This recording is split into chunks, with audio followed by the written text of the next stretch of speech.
Hey everybody. You see I have Facebook and YouTube here. I got TikTok over here. Oh, Shayla, you're awesome. Thank you. Thank you. Very, very generous. Very nice of you. That'll go toward my enormous medical bill. Show us your boobs. I heard that's the real reason. That's my boob. Hi Michael. How are you, dear? So anyway, I don't know if you guys are paying attention to Charlie Kirk. If you've seen my latest video with Cassidy Campbell. I don't know. You all know him. It's either Cassidy Campbell or Marty Epstein. Anyway, if you don't know his name, I know you've seen his videos. But hi Desiree, hi Ainsley, hi Shayla, how are you? Hi Jessica, hi Scott. Hi everybody on TikTok. Your chat on TikTok goes way too fast. But anyway, so Charlie Kirk got a hold of the video, and it's like crazy. Thank you, my cocksheart. Yeah, Cassidy Campbell, that's right. Even if you don't know his name, you guys have seen him. You have. He's the guy who goes up to city council meetings or whatever, and he says, "My cisgendered, no, my transgendered, handicapped, gender neutral, non-binary niece is having such a hard time, blah blah, with you know what I'm saying." And I'll have like Ukrainian hair, blue and yellow. It's hilarious. It's hilarious. But anyway, so that video is out there, and Charlie Kirk got a hold of it, and it's just crazy. Can you shout out to me? Hi Richard. Anyway, so I'm eating, I'm having coffee, and everybody just wants to know how I do Hogatha makeup. It's very simple, very easy. So wait, let me get a sip of coffee first. I'm drinking out of my cup my friend sent me, or actually gave to me. He went to the Overlook Hotel in Oregon. I know it's outside of Portland. You know, from The Shining. Did I see Charlie Kirk's post? Yes, I did, and it is hilarious. I have the best time reading the comments. Pink Flamingo, how are you, dear? You seem like you've been out having a lot of fun. Hi, Fargo, how are you? I haven't seen you in a while. Looking sexy as ever. Thank you so much. Everyone loves a girl with scars. You know what? I think I'm going to tell people that it was a botched. Thank you, Gail. Or, is it Gailey? Anyway, I'm going to tell people it's a botched. Hi, Dale. Hi, Raquel. Hi, JT Colfax. Hi, Nicole. Hi, MG. Hi, Heather. Are you in Portland? No, I'm in Southern California. But my friend, I house sit for a friend of mine and watches dogs while he goes on vacation, and he took his partner here, so he brought me back this cup.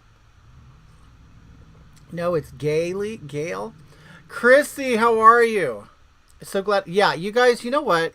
Let me just say this: if you ever find yourself running up a flight of stairs, and you're exhausted for no reason, and you feel like an old man or an old woman, and you start getting pain up in here, and this happens you ignore it, and it keeps happening, and it keeps happening, chances are you might have a heart issue. Just letting you know. Don't push through it. Don't think, oh, I'm a big man, or I'm a strong, independent woman. A botched mastectomy. No, a botched breast implant. Honestly. No, I've never been sick a day in my life. I'm not a hospital person. I'm not, you know who I'm talking about, the hypochondriacs who think, thank you, my cocksard. They think every little pain has to be attended to. I'm not that person. I'm like, oh, everybody feels an ache and pain once in a while. Oh, my back hurts. Oh, some people go, oh, I need back surgery and I'm crippled and I need disability, where I'm like, you know what? I'll just take it easy for today. Take a hot shower, take some ibuprofen. I get it. I'm that person. But botched top surgery, I love that, Roger. What are the symptoms? You know what? I felt no heart. I had a heart attack. Had no heart pain whatsoever. None. I had no heart pain. Yeah, jaw pain is one of the pain signs, right? But it wasn't that severe. Like, you watch the movies and you'll see someone get a heart attack and you're like, oh, oh. No, not at all. Like, not at all. Like, no, her shoulder and tired. Yeah, I was just tired. I was exhausted. I'm like, God damn, I'm only 52. And I know to some of you that's very old. But trust me, once you're 52, you'll be like, oh, this is nothing. I still feel like I'm maybe 30, you know. I mean, I probably look a little older. You know, maybe my knees hurt once in a while. But no. You drink some bacon juice now, right? I should. You know what? This is what I'm eating for breakfast. This is what I mean. This is honestly what I'm eating for breakfast. It's apples, strawberries, and some cheese. Like, I'm really trying. And I also found out I'm diabetic too. So, anyway, can we see makeup? Yes, I'm getting there. You know what, Sherry? I'll be 53 this year. Isn't that? I mean, do you ever look back at old movies? Like, okay, I just found out. Hi, back to business. I found out that Sherman Hemsley. A lot of you won't even know who he is. He was on The Jeffersons. Okay.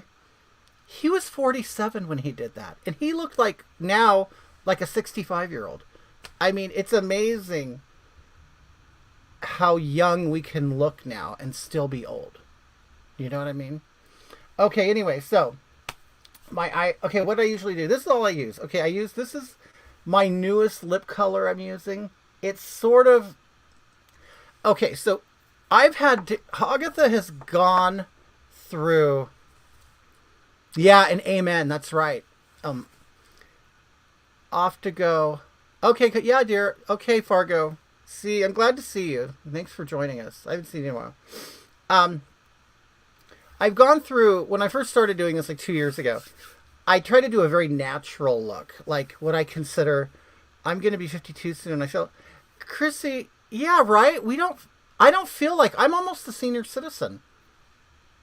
I mean, come on. I mean, and I'm going to be honest with you. I've done my share of drugs, alcohol, smoking, and sunbathing. I have. But you know what? But one thing I've always done was moisturize. I always took care of my skin with moisturizer and sunscreen when I could. How was your interview on FNN? Oh, it was great. It's up right now. You can find it on YouTube. Casey Campbell's. I always want to say Casey Anthony. Wasn't that mom that killed her kids? But, or something. But anyway, no, it's Casey Campbell. Shayla used coconut oil. But seriously, I've always drank a lot of water. It helps. It does. And my dad looked old. My dad really, he did look old. So, my mom doesn't look old, but. Anyway. It's hard why is it so hard to say Casey Campbell? Cassidy Campbell. See, I even said it wrong. That's how I'm getting old. I'll forget things. That's how I get old. Okay, so I use, I don't put anything on my face like a foundation or a cover-up because I don't want to look. I go for a look of a man who has no makeup skills and is sort of creepy and doesn't really, he's more of what we used to call a cross-dresser or a transvestite back in the day. Okay? Which, I'm going to tell you, a lot of trans people do look like that to me. I mean, I have trans friends, you know I love you, and now you know I'm not talking about you.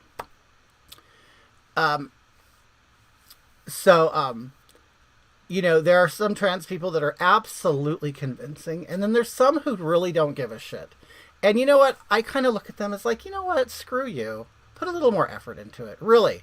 If you at least let me see some effort. Yes, you know what, Sherry? I did my ancestry DNA. I'm 20% Portuguese. Yeah. So, but you know what's so funny? My mom, she's a lot more Scottish than she was told. She's actually more Scottish than Irish. There's actually very little Irish on that side of the family, the Carey side.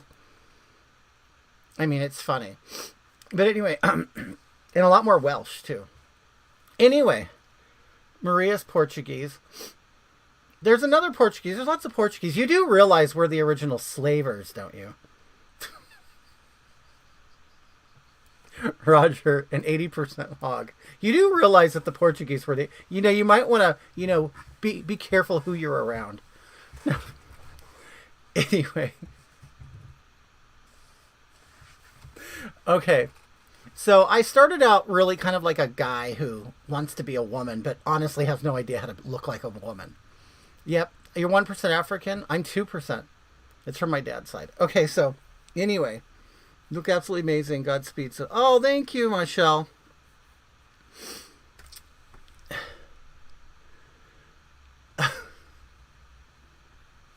Okay, so anyway. So I go for that creepy kind of cross-dressing man look, I mean, as you say, I'm masculine looking. Okay. And puts very little effort into it. Just slaps on the makeup, because there's lots that do that. And you're like, just stop it. I mean, convince me. At least tell me you're putting a little effort into it. Because, I mean... Okay, anyway. If you want me to call you something, then look like it. Okay. So anyway, as time went on, I got a little more kind of theatrical with it, like more character driven, making my lips bigger, following like beauty trends, and then I kind of backed off of it. And I realized that less is more with this. Unless I'm really doing drag as Hogatha. But anyway, so this would be like my everyday look. So, hold on. And I leave my skin like this color red because I'm not putting on all the cover up and stuff. Yeah, creepy is the best. It's more convincing, actually. You can convince people, and I do convince people a lot. Okay. You look bright. Awesome and happy. Thank you, Dwayne. I'll tell you, I do feel so much better. I mean, it was a pretty extensive surgery. It was more than I thought it would be. They basically cut you open your chest up like a clam. I'm so sorry you lost your teaching job. Okay. They open you up like a clam. They like take your heart and freeze it or something. And then they stop it, and they put you on this life support machine. They put you on a machine that circulates your blood. I mean, it's crazy. They didn't even tell me what was going to happen. I just got on the table, and they just said, okay, you're about to go out and have a good sleep or something like that. But I knew at that moment, I'm going to wake up in 5 minutes. Like, time will fly by, and I'm going to wake up in pain. And it was true. I woke up.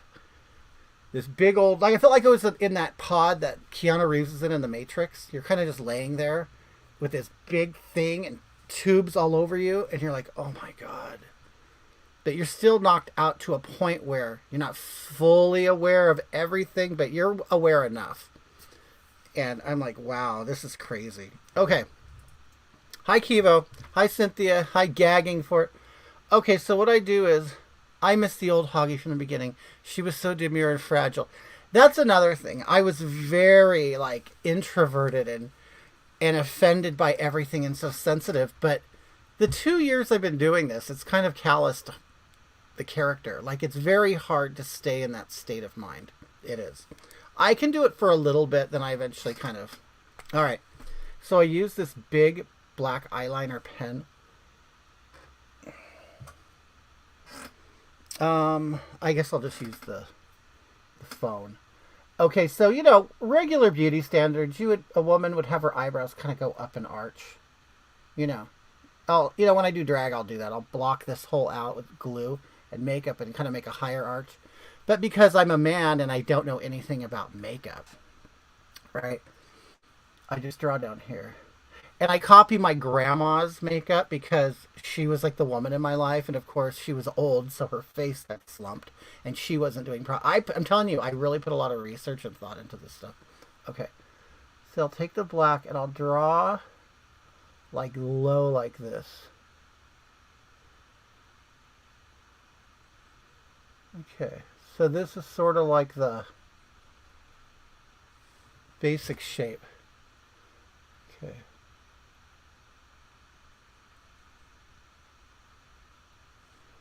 and that will like drag your face down. So I basically am following opposite beauty. Like I don't follow the conventional beauty standards. I kind of do the opposite because Hogatha is. You really want to know who Hogatha is? Hogatha is really a man with a micro penis.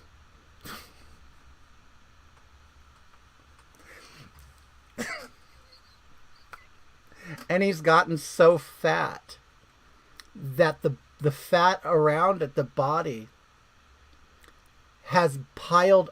It is like how can I put it? Who's that girl? Madonna. Okay. Well, yeah, I naturally do turn into Hogatha when all the makeup's on. Hoggy loves us YouTubers so much more. Yes, my fupa. It's my fupa. Is so large that it has swallowed my penis. But that happens to men. You do know that, right? Like, if they get so fat, you look down and you just see a bush like a woman. Okay. So that's really what it is. So that's what Hogatha says is her bean. Okay. Anyway.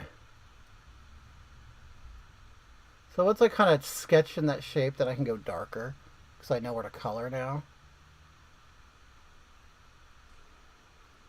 So that's what Hogatha is just delusional. And says, no, I'm a biological woman. I have a bean. I just wasn't born with a vagina or a uterus. Engorged. Okay. A micro penis bean, right? Okay, so then I use this is a finer tipped eyeliner. And this is kind of where I go in with hair.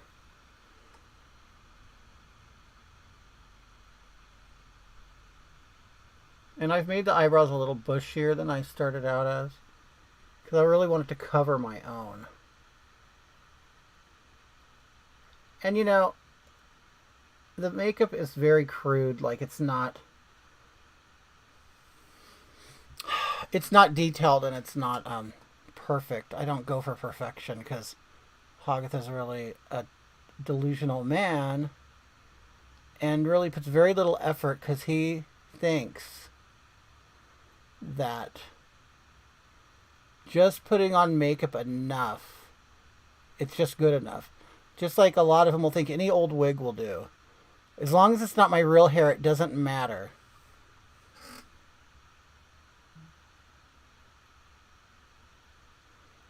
And those people are all over TikTok. They are. They'll say they're women and they're... Okay. They're all over TikTok. Okay. So, okay, also, I'll make a sad face and I'll try to draw.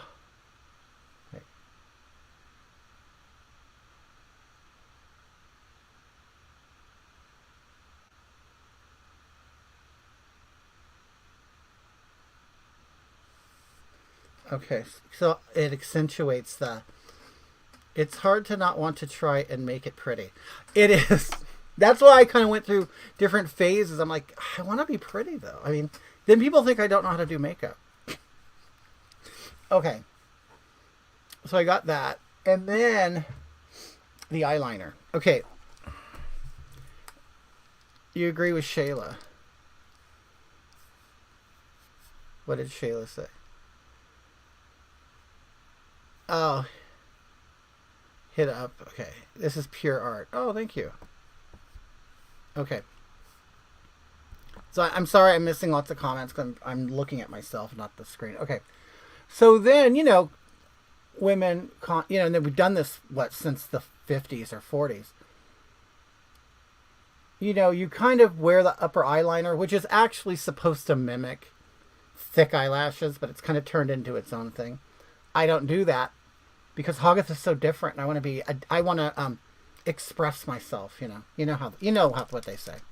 Okay, so I start here. Oh, and I also want, my eyes naturally is kind of downturned, kind of like Britney Spears. So, okay, so I follow this line, and I just extend it.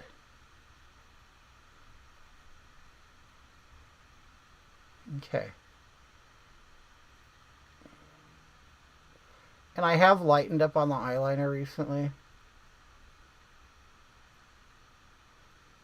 because I think a real cross-dressing creep weirdo would not put that much effort into it. It's like what Rusty said. I constantly want to put more effort into it to make it better, but okay. And really the glasses hide a lot. So then instead of winging it up, I wing the bottom down. And then I do this to sort of marry the upper eyelid. And then I will fill this in, but I keep an exaggerated droop. And sometimes I'll wear like white eyeliner in here and on the rim. Okay. And also, if you notice, I extend this further up here, which kind of makes them even look more downturned. Okay.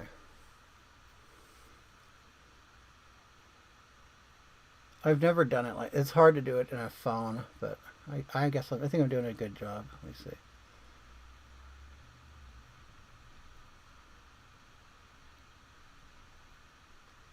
But also, it's fun to do this because I don't, when I do pretty makeup, that takes a long time because I'm seriously trying to change the shape of my face into a more feminine shape. Which the hardest part for me is my chin, because this typically is like a masculine feature. My eyes are pretty feminine. I don't have a hard time with eyes. I mean, I can turn them. I've always been told I have pretty eyes, so I don't have to work. A lot of men kind of have these rugged kind of. Mine are kind of innocent, and young looking. So my eyes are really easy for me to do. And when I do pretty makeup, but my lips, I hate doing because I have no lips. It's pretty basic. Okay.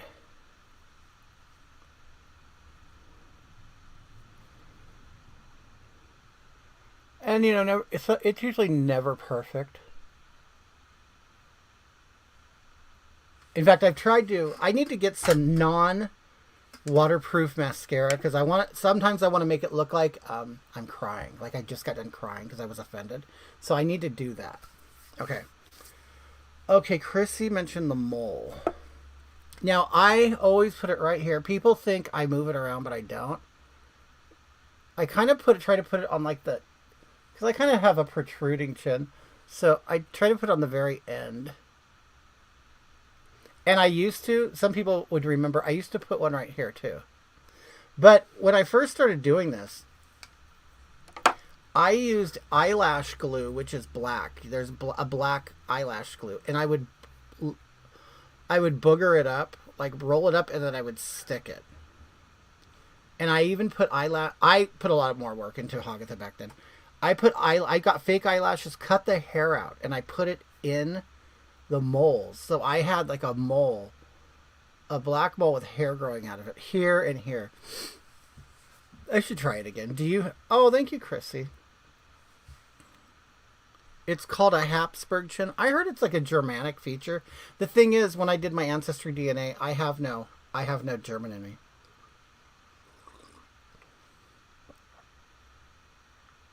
Okay, oh, okay, my pimples. A lot of times I think it kind of disappears on camera. But I don't use a red lip pencil. I use more of a cranberry color. But I have experimented with different colors. And I used to put more work into this also in the earlier days.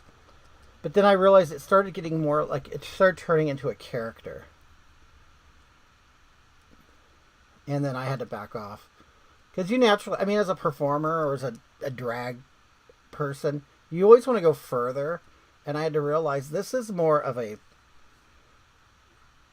an acting character rather than a looky. It's more of a personality. So I used to make these a lot bigger and even put yellow. Like, I would put more detail into it, but then I realized when I'm on camera, I'm kind of just, I don't have to. The camera really kind of erases a lot of stuff. But I put them up high because I wear my wig back really far. I mean, as you see, I do have hair, but you know, because you if you notice a lot of like say like trans women, like the real creepy ones, they don't know how to wear wigs. A lot of them will wear like the wig way down here, and it's like, dude, you have a you can take up some more space. You kind of want like when I wear a wig, really, I'll wear it like about like right here, and then completely contour and shade this to kind of make it sink in and be more rounded. Um. Anyway, I used to right here on my lip like a big fever blister. Yeah, I have rosacea. I'm not there yet. Yeah, I mean, I already have like a little. I'm really kind of pink in real life, but I accentuate it. Okay, I need one right here. A good one. It's really cold here, LA. It's actually been cold and cloudy. I love it. It reminds me of like Oregon.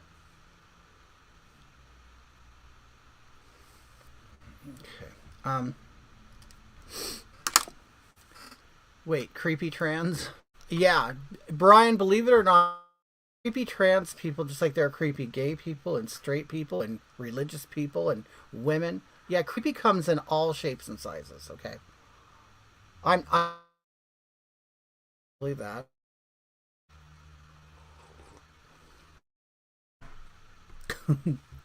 Hi, Misty. Queen. He's in the shop right now. Oh, you're in Rialto? Big Vato, you're in Rialto? I'm just eating. Mm-hmm. Not that. Chrissy, yeah, you've been here long enough. You'd remember my old. I used to do real. Gonna do the lips that I with, which people kind of like. Okay, how can I put it? People who know the character. No, it's not real. So they think like the big makeup is fun or it's funny. But it's hard to convince newer viewers that I'm real if I do like all the big characters. It's really the follow because makeup skills. So I can't because normally when I do a character I'm bigger. I know how to shade it and make it look realistic as camera. If you see a drag outside walking in the sun or even close, like they look horrible. They look horrible because you're really depending on lighting, camera angles, stage lights, stuff like that. They could be the most beautiful drag queen ever. Still gonna go. And that's why I think will not go out anymore in drag. He does. He will only do it on camera on his show. You never see him anymore. Because I know for sure he has to tape. He tapes his face like this. So the tape big, so it has to be covered. So it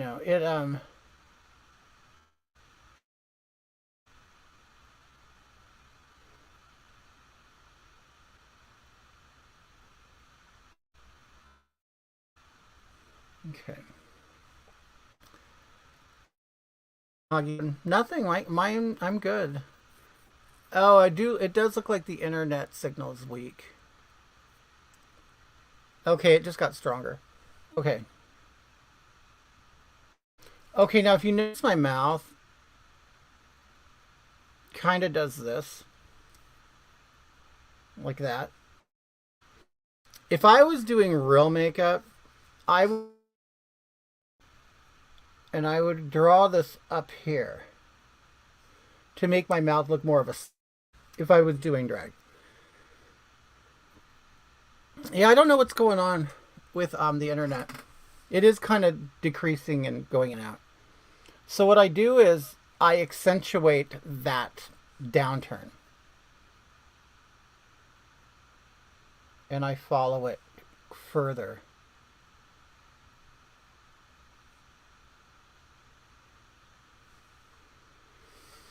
Okay.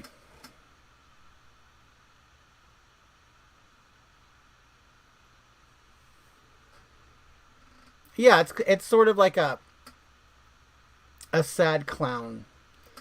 But I don't want it to look like the Joker. Like I see, because then it could start getting a little too character-like, rather than me not knowing what I'm doing. So then I'll fill this in.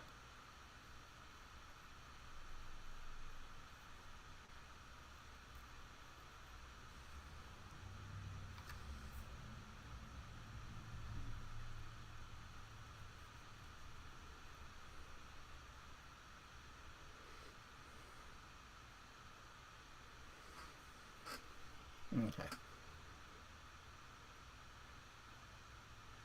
Yeah, my for some reason the internet, I think it throttles, and it goes in and out.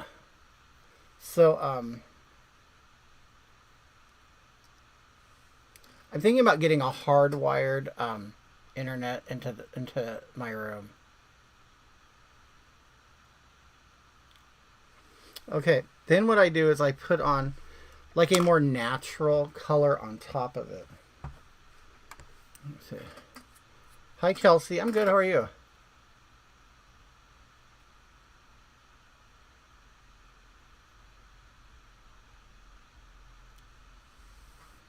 Okay. Then what I do is a lot of my look is a lot of it is based on the position that I sit in. Like right now, this is me just sitting normal camera angle. Okay. Hold on, I gotta clean my makeup brush. Oh, thank you, Father. How are you? Is it gloomy and cold where you live? It is down here. Okay. Yes, thank you, Lauren. I'm feeling a lot better. A lot better. I haven't felt, honestly, it's probably been a year. Years where I haven't felt good. I just never knew it, you know. Okay, so now what I do is I go like this.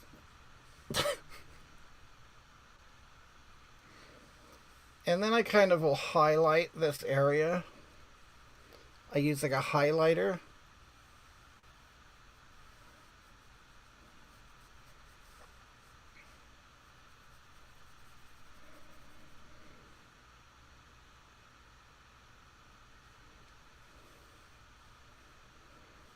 Brian, I'm feeling great. Thank you.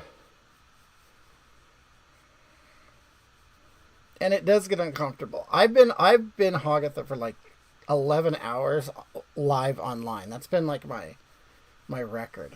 Okay. Okay, and then okay. And then I'll take like this kind of color. This kind of like will really change the shape. It's like a contour. I mean, it will change the shape of your face. You know, it kind of sinks it in.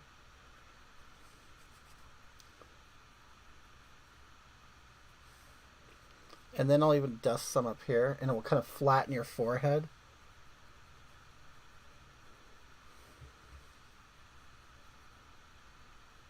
See, in normal makeup, you would highlight this area. So I'm kind of... And then I put some on my chin.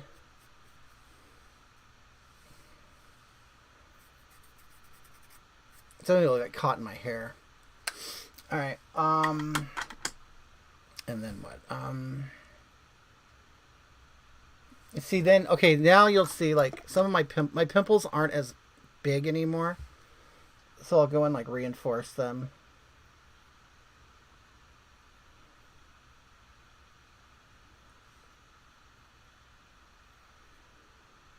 So I think my skin absorbs makeup. Okay. Okay.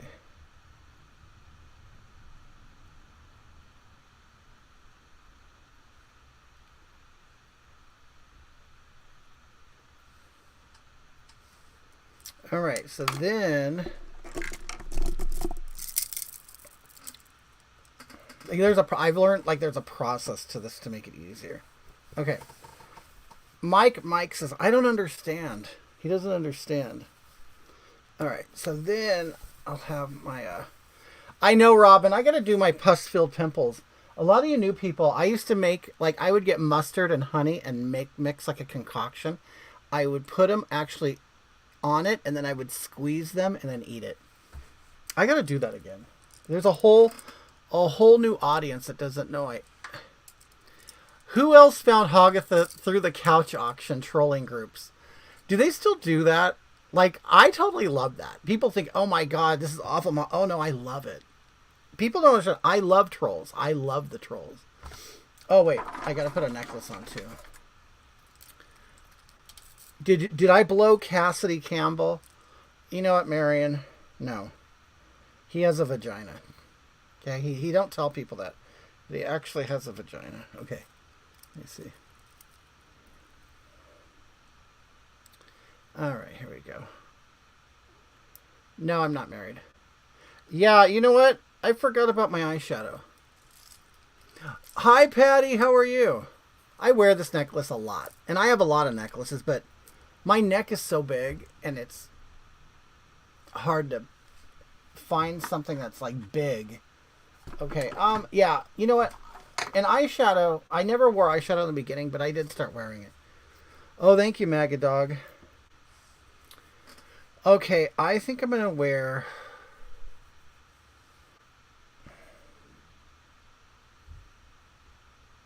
Here we go.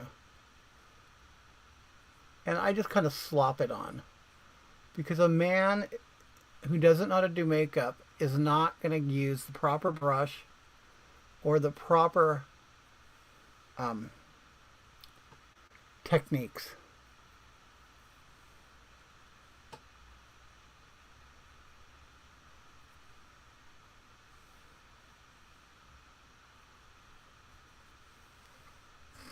And he doesn't know proper color placement. Okay, I need a highlighting color. Wait.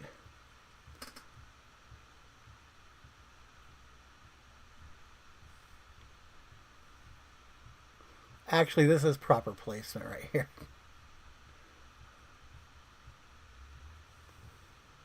Okay. And then the hair. I try not to overly brush this hair. Sometimes I have to over brush it. Hi, Hope. Because it will get tangled. This is old. And honestly, the older the wig, the better. Because, you know, they don't really... A lot of these creepy guys, they don't know how to take care of it. So it gets done. Hi, Erica. So, okay. Now, a lot of these guys, they'll do this. They'll wear the wig, which is funny. But I like... Hi, Desiree. But I don't know. I'm doing the opposite of them and doing it too far back. Okay. And sometimes I have to put tape right here, wig tape. All right. These actually have bangs, but, you know, I want it to look weird. So. Okay. And then I'll tuck it behind so you see more forehead and more face. Okay. And my earrings. Hey, Jojo Mama. Eric, I'm feeling great. I really am. I'm feeling great. You're not serious, are you? Well, honey, you obviously have been watching since the beginning. Okay. So, I got these earrings, and then I went to the 99-cent store and bought some tampons. And then I dipped it into vampire blood. Hold on. All right.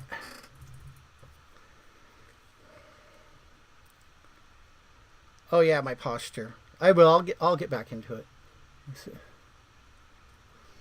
Okay. Hi, girl mom. How are you? Have you had that baby yet? I've kind of not. That's wheelchair girl, people, for the old timers. She changed her name, but it's wheelchair girl. She's the one where her boyfriend threw her downstairs and crippled her. And I'm not kidding. Okay. Anyway. Do I go out in public? I have. Okay. She's due on the 15th. Okay. So then. Hi, you guys. How you doing? Hey, wheelchair girl. Hope you're doing okay after your baby daddy issues. Oh my god. Yeah, she has a much nicer man now.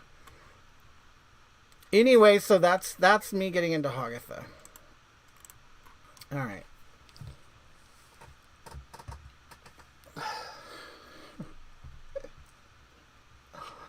Hi, guys.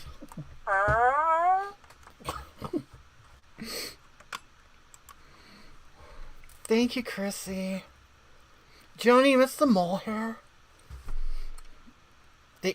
Well, you know what? I wear the tampon earrings for menstruating persons. You know, I want to honor the menstruating people of the world. Mm-hmm. And men menstruate. That's why I say people.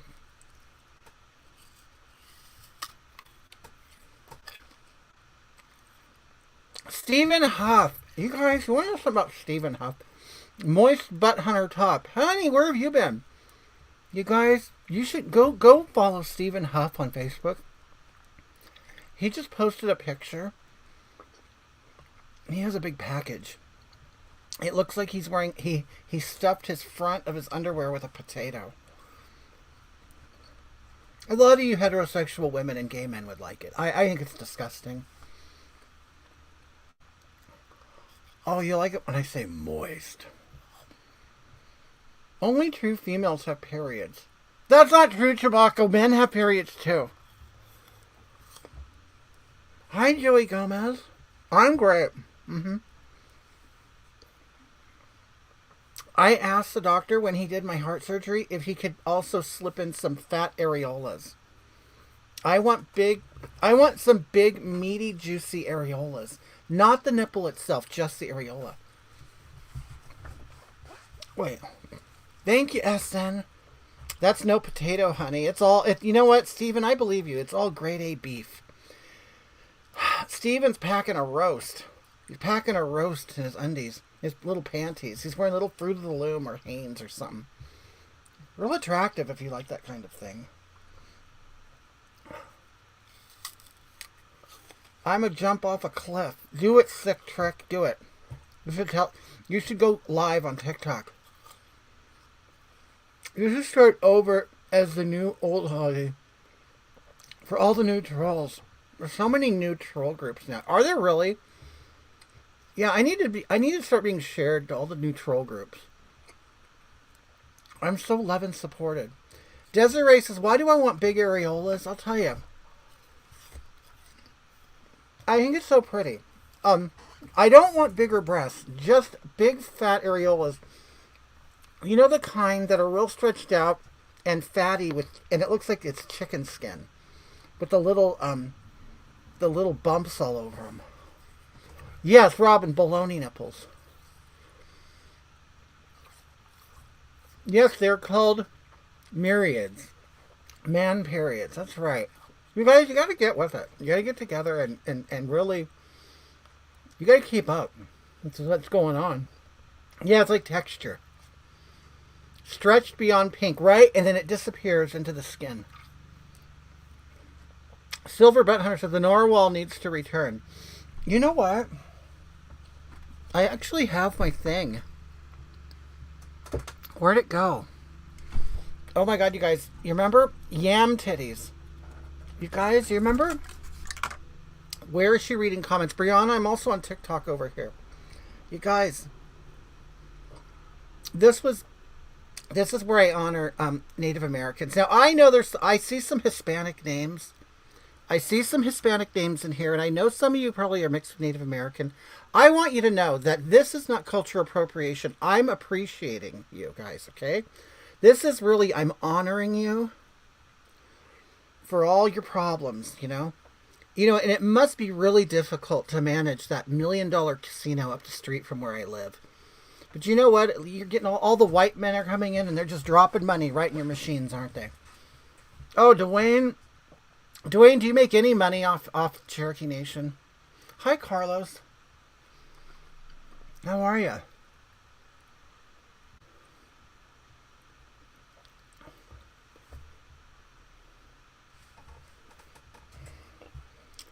Chick with armpit hair makes sense. But you know what? It's very light. So, oh god, it's kind of yellow.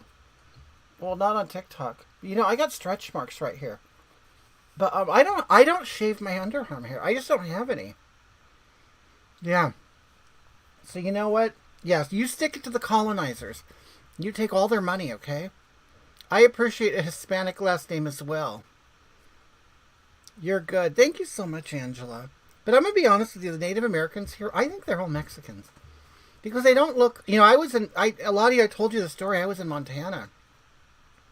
And, that's the first time I really think I saw a real Native American. I'm like, you know, even the Navajo kind of looked Mexican to me. You know, so I was up in Montana and I saw, now these people look very different. They did. They look very different. Arby's roast beef is a no for sure. Hey.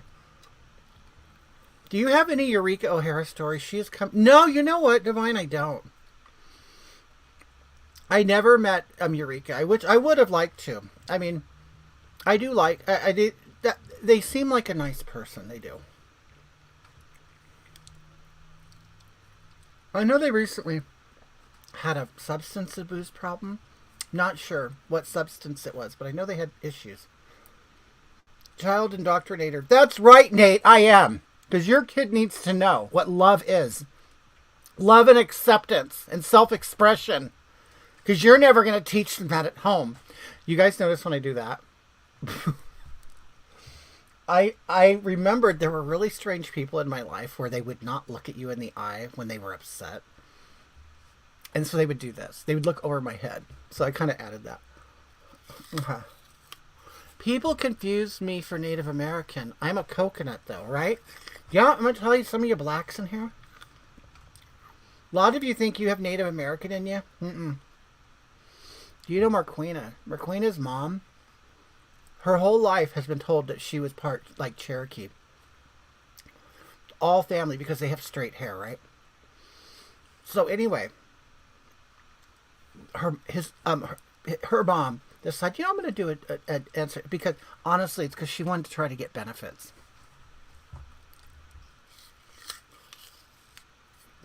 A lot of people do that when they try to see if they're Native American. They just want benefits. That's all.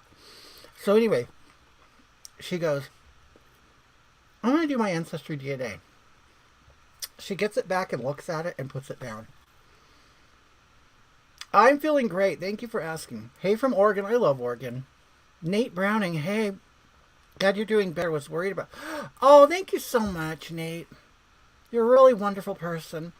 I am feeling great. I am a lot better. A lot. So if you ever feel any tension or hurt here, you need to go get checked out.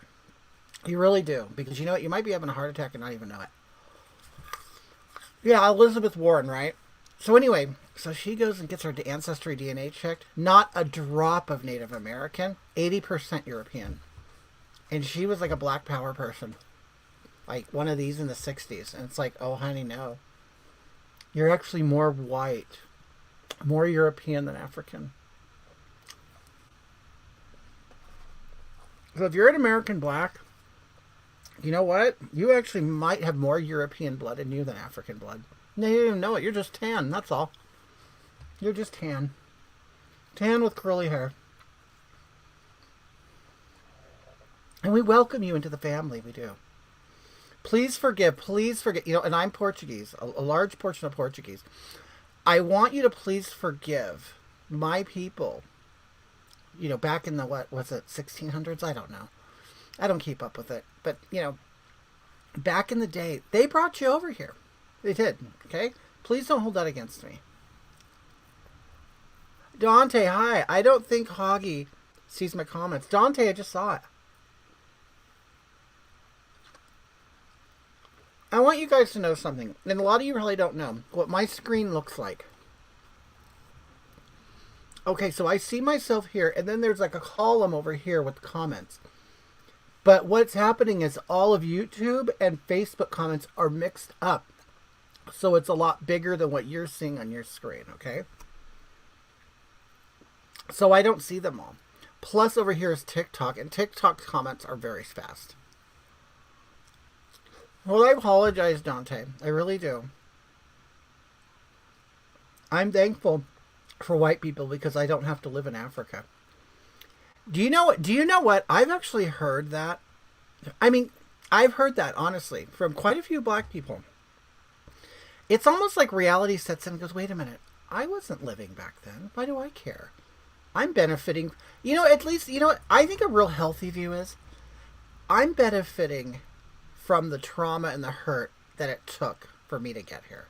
Why not? White people do that. They go, the pioneers, a lot of people died on ships. They died in wars to put us here. It's just a shift in your way of thinking. That's all. Be thankful, not pissed off.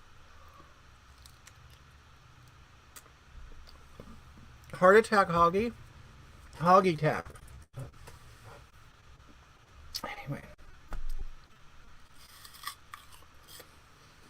Makeup on point. Thank you so much, peanut butter. You don't use peanut butter with your dog, do you? I've heard people do that. There are some really nasty people that, the dog does benefit, really. Stop it, Hoggy. You're not supposed to make sense. I'm Jewish. Hi, Shabby Jesse. Well, I want you to know, Shabby, I'm not German, so don't blame me. Don't look at me for anything.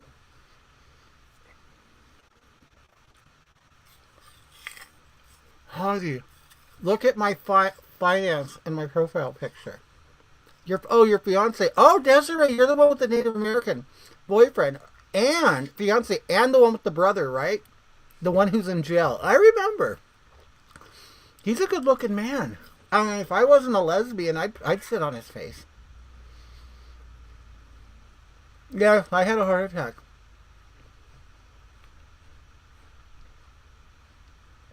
Be Nice says there is a letter written by an African slave that explains how he was thankful he wasn't Irish because of the way they were treated. Really? You know what? I think a white person just wrote that. You look the best on TikTok. I think that, the signal is very clear on TikTok. Rachel, I did have jaw pain, yes. Oh, Erica, hi, honey. How are you? Which valve did you end up getting? You know what? The doctor said that I might have to... I'm Irish and Welsh. You're an Irish and Welsh Jew. You guys, see, the thing is, you're all messed up. Nobody's a purebred anything. You think you are, but you're not. Hog, did they roto-rooter your valves? No. Chrissy, what happened was what they did was they went in my leg and they took out a big section of vein. They cut it into 3 pieces. Then what they did is they stitched it. They basically made holes in my heart or in the valves. I don't know. I gotta look it up. I didn't want to know. Sometimes the details gross me out. In fact, I haven't even watched the surgery. There are videos of surgeries like this on YouTube. Marquina was all over it. All over it. I honestly, I like gross stuff, but because it happened to me, I'm going to have some time pass before I look at it. I just am. I'm surprised that I feel that way. But anyway, what they do is, because I had 9 blockages in my heart, and there's kind of these arteries, and the arteries kind of branch off into other pieces. All of 9 of them were blocked. So what they did was they, say that artery starts up here, they just went above it, sewed in a vein, and bypassed this whole section right here, okay, to feed it into my heart. They did 3 of those, and that's why they would call that a triple bypass. I mean, because they're literally just, you know what, screw these horrible arteries. We're just going to go around it. It's like, a detour. They made a detour. Say when they do work on a freeway and they detour you off into the shoulder or emergency lane. That's what they did. To put it in layman's terms, that's what they did. So now there's no blockages. So now there's a super highway of blood getting to the bottom of my heart. That was dead. It was dead. It wasn't even pumping or doing anything. And by the time I left the hospital, some of it was starting to come back, which is great. And I could feel, of course, I don't feel what's happening here. I could feel it body wide. That's it, body wide. And hopefully my pancreas starts working again because I take an injection once a week of Trulicity. But the thing is, it helps you lose weight. But I told the doctor I can't lose too much weight. I can't, because if I lose too much weight, I'll be able to walk normally, and I'll lose my disability benefits, and I can't do that. Are you actually? I am 2% African. You know what? A lot of you white people or Hispanic people, honestly, do a DNA test. You'll be shocked at what you are. You will. A lot of white people have African blood. I mean, because actually, it was my father who has the African blood. But I was going to say my mom's family came from Portugal. And, Portugal is real close to North Africa. But actually, all the blood came from my father's side. But anyway, I mean, let's just say we buy the whole idea that life started in Africa and they migrated. Of course, there's still traces of that DNA in you. I mean, it's been a long time ago, but, those traces can still live. We can find a different disability. You know what? The thing is, I am a heart attack survivor. I have had a heart attack survivor. I've had a triple bypass. I mean, there has to be some kind of disability mixed in there. Plus, I'm a diabetic. I mean, I've actually created more victim points. You know what I mean? More boxes to check. Yes, many Afro-Mexicans in Mexico. You know what, Crystal? We call them Blexicans here. You can usually tell too. They look like black, but you can also see the Mexican in them, or if they've interbred. You know what I mean? Like a black father or a Mexican mother. That happened. I see quite a bit of that here in California. Hi, Desiree. They are getting very strict on disability. You know what? I'm going to tell you what I've learned. The squeaky wheel gets the grease. It does. You go in there and you put on a performance. You really do. And the thing is, you can't have any pride. You can't have any pride, and you have to really commit to the character. Yes, the anal tampons. I only wear tampons in my butt when I have... okay, women, you understand. A lot of us have hemorrhoids. Okay, a lot of men... And I'm telling you, the men... women, I'm sorry that I'm telling you men. We get hemorrhoids a lot because of pregnancy. And just from, constipation and stuff. But anyway... So sorry to hear you lost your teaching job. Thank you, Zoe. Thank you. Yeah, being a teacher, honestly, it really meant a lot to me because I can't have my own children. But, ladies, you know how we have a lot of hemorrhoids. Thank you, Logan. And the thing is, I found out something. You know when a hemorrhoid pops and it bleeds and you're like, am I on my period? And you're like, oh my God, no, that's my hemorrhoid. I put the tampons in my butt too. I mean, why not? I mean, I don't want to go around with a bleeding hemorrhoid, so I just put a tampon up there. But I also have my anal leakage pad that I put into my panties. Because, that's embarrassing. I know that's happened to all of you ladies at some point or another. You're wearing like white jeans or shorts or a dress and you end up with the horrible, embarrassing, period stain.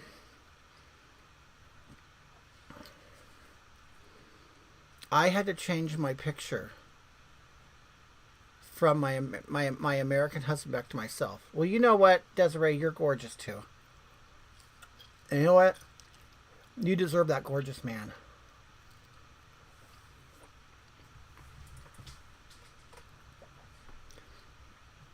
But you know what, Desiree said American and American Indian. He is American. Let me see, pronouns. You know what, Dory, I don't do pronouns. Pronouns are actually quite offensive to ask a woman. It really is. I mean, I'm clearly a woman. Clearly a woman. So why wouldn't I want to be called her, she?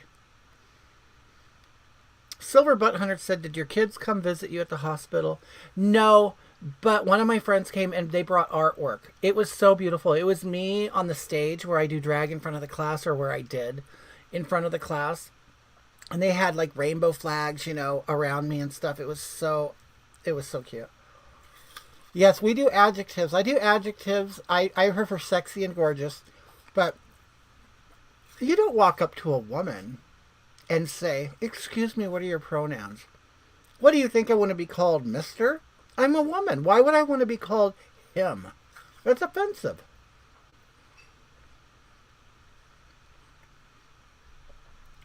Oh, what a good girl eating fruit. You know what? Honestly, fruit is one of my favorite foods.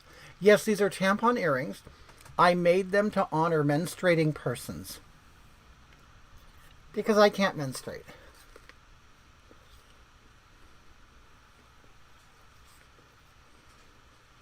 I mean, think about it, Desiree. Yeah, Desiree or Dawn. Do you really want somebody coming up to you and say, "Excuse me, are you a man or a woman? And do you want to be called he or she?" I would get out of my face. You really think that I'm a he? Look at me. I'm a woman. I'm a beautiful woman.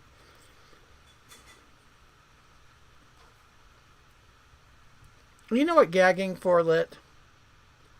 Abortion. You know, just because you have sex doesn't mean you want to be a mom.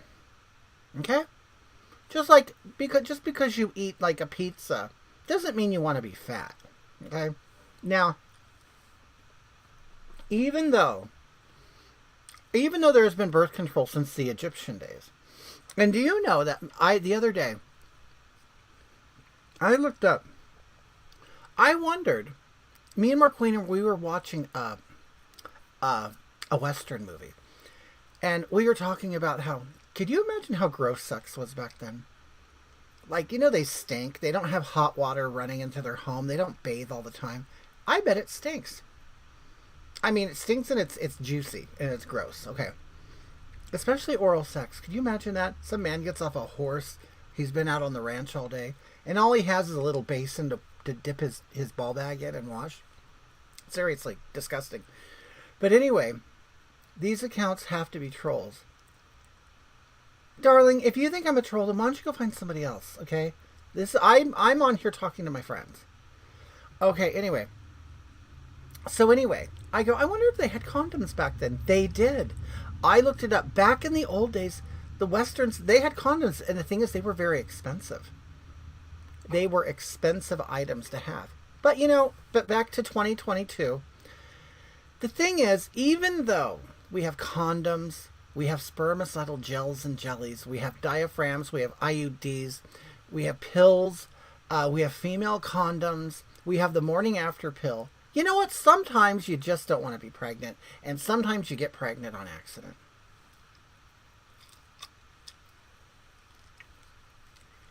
There's even the rhythm method. You can even see if you're ovulating. And go, you know what? I'm not ovulating. Yeah, I can have a good time. Gangbang now. I can have a gangbang and not get pregnant. But you know what? Sometimes some of those slippery little things do slip in.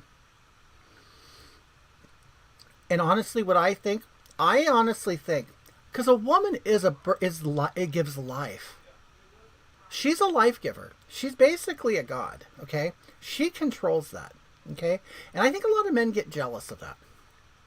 That's right. There are also implants too for 3 years. Now let's just say all of those safety nets fail. I mean, now you just think about it. If there's a trapeze artist and they have 20 nets underneath them, sometimes they'll break through all 20. Okay, and sometimes it's necessary. Okay, that you have to have an abortion. Okay.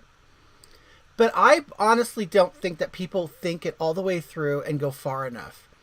There are times it's necessary to have abortions up until that child is 5 years old. Now, I think you should have the choice. There's a birth thing. Get rid of it whenever you want at any stage. But then there's also the people. Yes, thank you for reminding me, Shayla, birthing person. I slip every once in a while, too. I'll say women, but you know what? Everybody can get pregnant. Now, this is the thing. Let's say, you have not only there's a parasite in you, okay, and then you decide, do I want to keep it? It's like a car. You have a 30-day trial period on a new car once you drive it off a lot, if you get it from a good car lot, Okay? You know what? I'll try this out. You know what? I'm going to get a raise soon. Maybe this man loves me. Maybe he doesn't. I mean, a lot of people say you should think of that first. But you know what? Sometimes you just want to get banged. You know, I mean, let's be honest. And a lot of women do not embrace their sexuality. Sometimes, you know what? You got to be like a man. Yes, you know what? Sometimes I want to get a nut.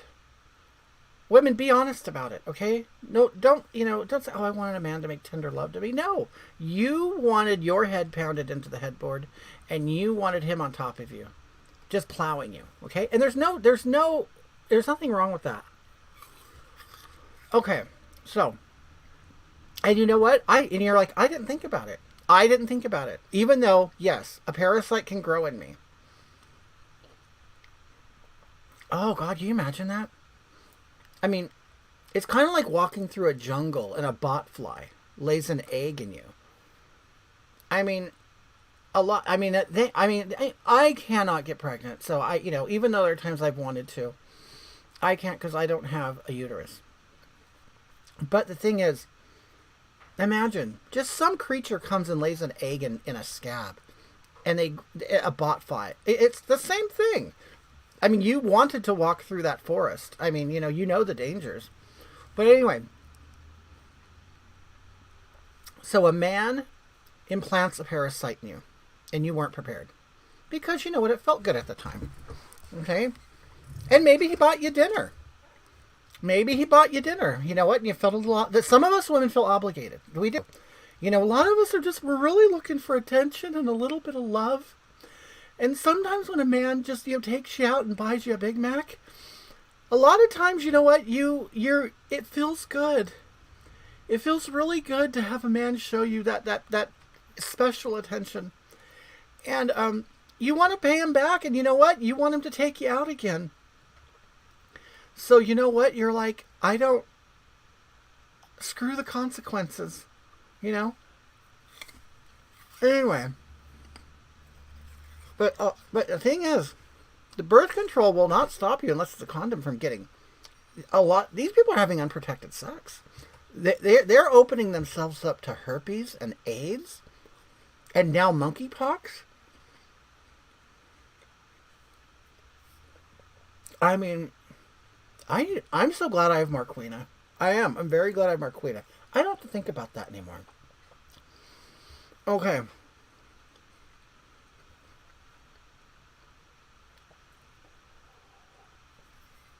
And you know what? And I used to be a heterosexual woman, so I used to have sex with men.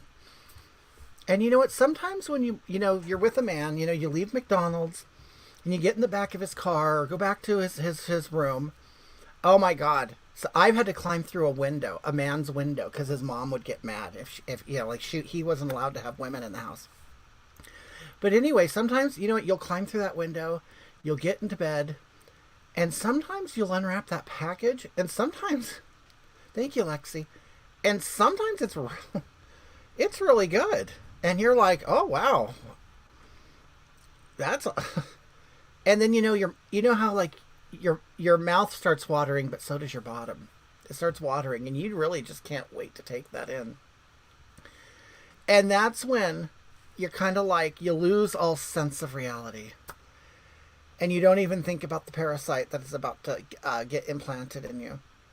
Desiree said she's done that. Okay. So anyway, so I understand women, but I can't get pregnant, so I don't even think about that. Yes, gravy. That's right, Maria. So now you're getting ready for the gravy injection. And that could be a killer. It could either give you AIDS, it can give you syphilis, and give you gonorrhea, but it could also give you a parasite. Okay? But you know what? For whatever reason, us women, we just lose all senses. When we get around a man, we lose all senses. You know what? I just want him to love me. And sometimes, maybe you know what? Because I knew a woman like this. Maybe if I do get a parasite in me, maybe he'll have to take care of me. I mean, come on. We all know those women. We all know them. And I was one of them once too, but I couldn't get pregnant. But I'll tell you what I did do once. I did tell. Now, this is when I was younger, so don't judge me. I'm 52 now. I've grown up a lot, okay? And women, I know you probably have similar stories. I knew I couldn't get pregnant. I knew I couldn't. But I did, because there was a guy who broke up with me, and I really wanted him. And I said, his name was Charles. I said, Charles, I'm pregnant. You can't leave me. I'm pregnant. And he was like, ugh. And it was instant. I had him around my little finger. It's like he was so scared that I was not going to have an abortion. Because he's like, oh my God, now I'm stuck with this person. And what am I going to do?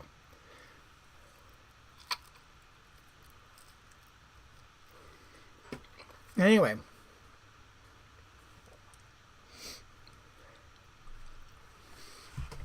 So I used to go to his house. I used to, oh God, I look back now and it was terrible. I went to his work once and I waited for him at lunchtime, and I used to go to his house too. But it was the last time I saw him was at work. And I told him, when are you going to live up to your responsibilities, Charles? We're going to have a baby. You're going to face it. We're going to have a baby. And I come with the baby. Because I'm not going to do the whole, the baby goes to your house and my house and stuff. Me and my fiance Tommy have been throwing caution to the wind for 8 years and nothing. Really? But you know what, Desiree? It'll happen for you. Sometimes it'll be unexpected. You know what? I knew a woman who did our in vitro and got pregnant, and like a year later got really pregnant, like without all the medical stuff. Okay, anyway. You know what? I thought it would be gross to have coffee and strawberries and apple and cheese. It's really not that bad.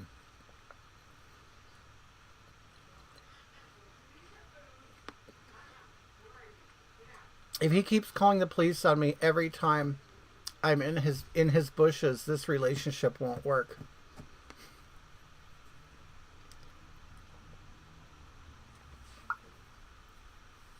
Anyway, you guys, wait a minute. Have you guys seen Huge Ass on YouTube?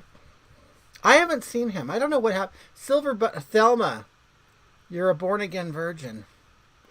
Silver Butt Hunter Top says you should watch the YouTube movie, The Transgender Grandma in Rural Mississippi. It is so good and a good teaching tool. She has 4 kids. Now, I'm not saying this is what you think of me, Silver Butt Hunter, but I at no point want anybody to believe or to think that I'm a transgender woman, because I'm not. Even though I believe that transgender women are women, I'm not a transgender woman, and I don't want to represent myself as part of that community. I am a woman. I was a misgendered woman at birth. Okay, so people do get the impression. I'm not saying Silver Butt Hunter, this is you. Some people think that I'm a transgender woman. I'm not. I am a biological woman. I was just misgendered at birth because I have a big bean. Okay, and they thought it was a peen. Okay. I love that screen name, Silver Butt Hunter. Anyway, are you hanging beef? No, I'm hanging bean. Okay. So anyway,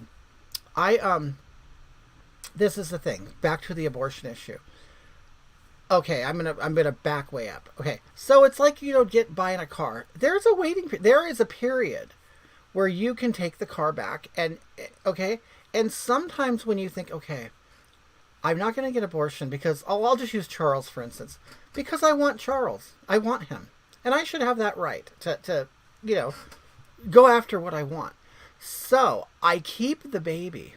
And I want him to see me grow and all this stuff, right?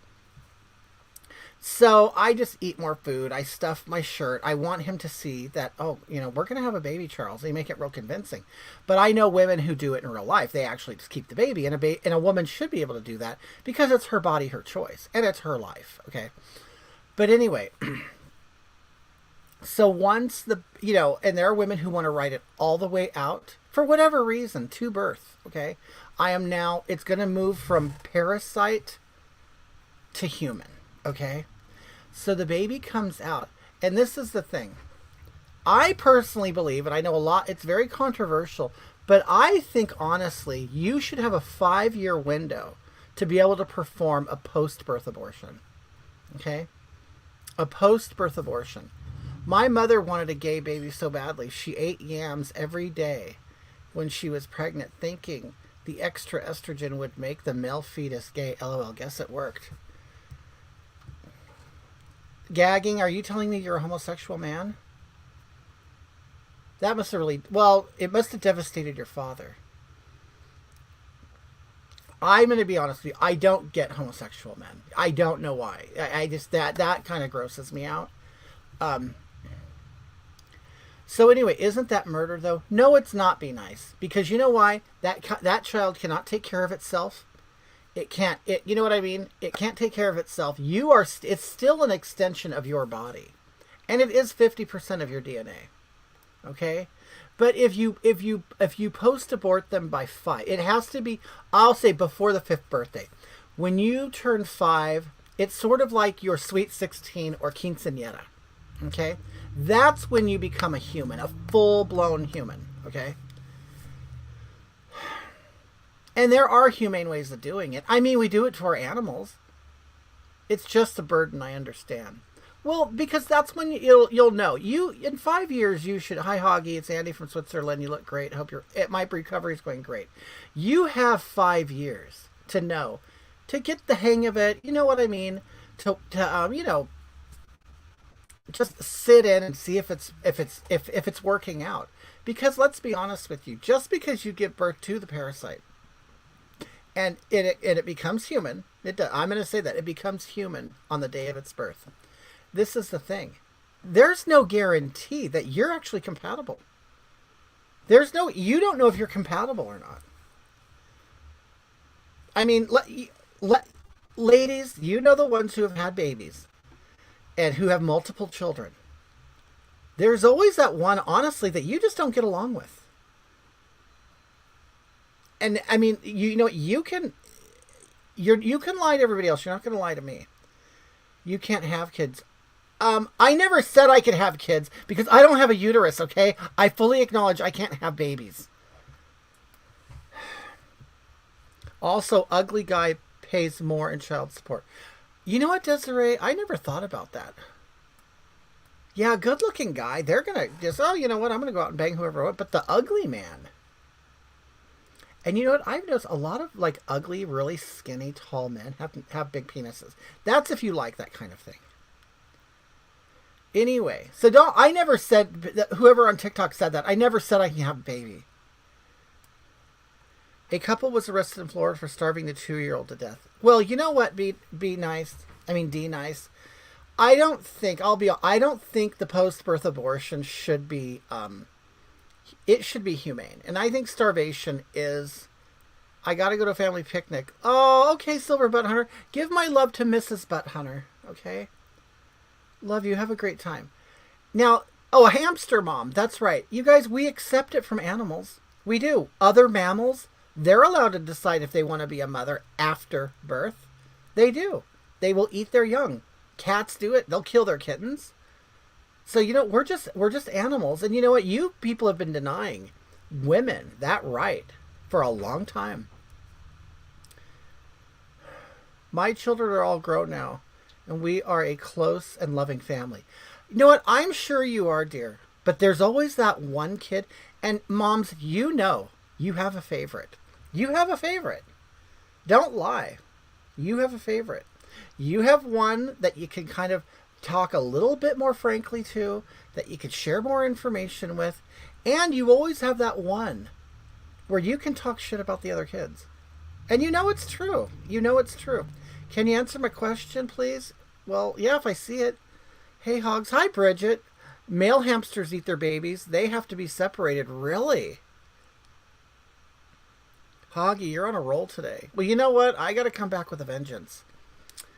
Tell it, sis. Right. I mean, come on. My son is a pain in the ass. I mean, thank you, Shabby. See, if Shabby admits it, there are some children that you honestly would much rather them not come home for Christmas.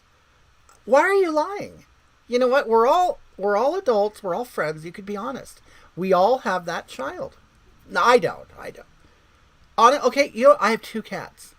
I actually do prefer one of my cats. I would rather one of my cats, and I'll never tell them who, ever. I prefer one to curl up next to me and sleep with me, but not the other one. And I would never tell them. I mean, I'm not saying that you tell your kids this. It doesn't mean you don't love your kids. But, be honest. There is one kid, at their birthday and Christmas time, you think, I want to treat them a little more specially. They deserve it. They respect me more. They're nicer to me. They come over. They show me a good time. You don't stop pretending. Your kids are not clones. They are not clones. So they're not exactly alike. I really think kids are overrated. You know what? This is on... I'll tell you, in a perfect world, we need to have like a Walmart of children. So all the women, they basically just give birth to their kid and you give it up to Walmart. And it's basically like, no, it's not like Russian roulette. I was going to say that. But then you categorize the baby by color, by, like eye color, everything. And you may even have a picture of the mom and dad, the biological parents. And then you can go in, like at a dog pound, and you could see and rock the children and look at them and talk sweetly to them and see which ones actually you bond with the most. I bet you wouldn't pick your biological one. What do you mean absolutely ridiculous? Kids, not cats. I now stay over here, Rain. It's safer. Damn, Thelma, your vaginal wall has been through a lot. But didn't you have a bot? Freaking clown. I mean, you tell me. That's ideal. It's like going to a dog pound and going in, you just don't pick the first one. So why, if you give birth, this is the one I want. You don't know that. You really don't. You just want it because it looks like you a little bit. Oh, look, honey. He has your eyes. First of all, you don't even know if it's a he or she at that time. So a lot of you are just racist homophobes anyway. You have no idea what that child is. You think, that's what happened to me. I'm a woman, but they said I was a boy. So a lot of you don't even know what's going on, okay? I know they're young, though, Rain. So this is the thing. Women should have kids. Give them up to, I'm just saying, Walmart, Amazon, whatever. And they'll take care of them, of course. We got to make sure there's regulations. And then you basically shop for the child you want. Like I said, you make an appointment, you go in, you decide, I want a fair-skinned one or I want a dark-skinned one. I want one with straight hair, I want one with curly hair. Okay? You can decide. So you walk in, and then you like this certain color of one, right? So then you go to that room, because we got to keep them separated. I mean, come on. Keep them separated by skin tone or whatever. You go in there, and you have a rocking chair, and then you're presented with that child in like a blanket, and you can hold it, and then when that kid, the way it looks at you, the sound and everything, if it nuzzles up to you, the kid shows you it likes you too. And then you can go, you know what? This baby is my baby. We've bonded. Thank you, Angel. We have bonded. And it happens instantaneously. You know what it's like. A lot of women say this, and I don't really believe it. They say, when they put they put this bloody, gooey baby on their stomach, and they pull it up to their breast, and it starts sucking on the breast, and you look at it. I knew then I loved my baby. And it's like, no, you don't. You don't even know if that baby loves you. You just think it because you just went through all the emotions of pushing it and all of that stuff, and now you're kind of looking at it, and you're like, this is my baby. Well, you know what? It's your DNA. Yes, it is. And you know what? And let's be honest. If you don't, honestly, because the birthing people who have defective uteruses, if they cannot bear a child, why should you, as a childbearing person, have that privilege? I mean, honestly, if you really think about it, it's a privilege to be able to bear a child. I don't think it's fair. And we need to level the playing ground, okay? You need to level that playing ground.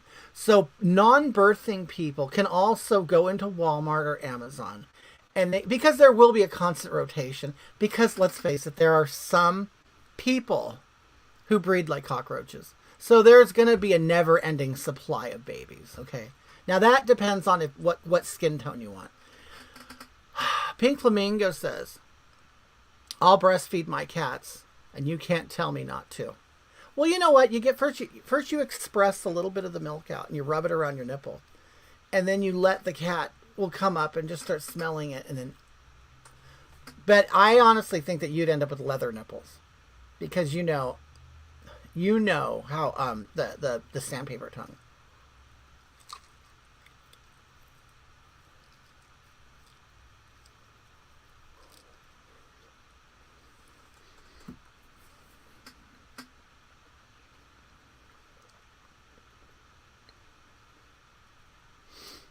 No, Hash Brown, you're not invisible. I just have a lot going on. There's a lot happening in front of me. Why the hell? What a freak. Mary, who do you think you are?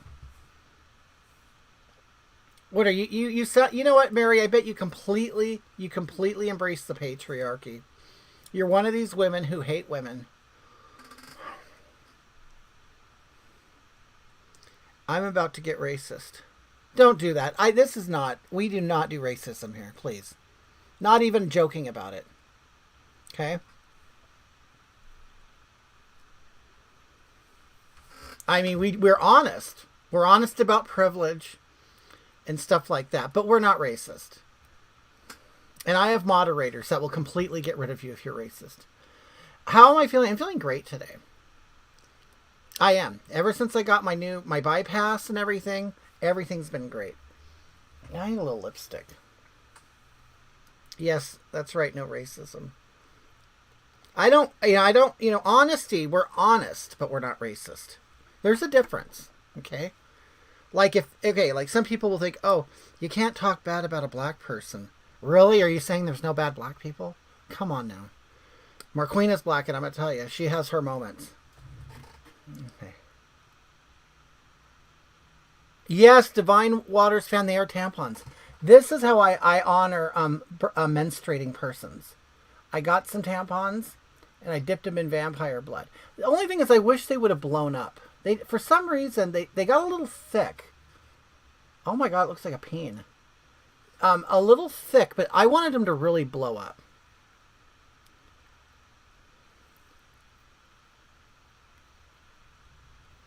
You know, I don't really wear white lipstick a lot, but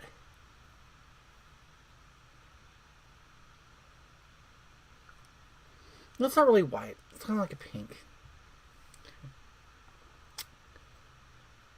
Oh, I have to put a little bit of water in them.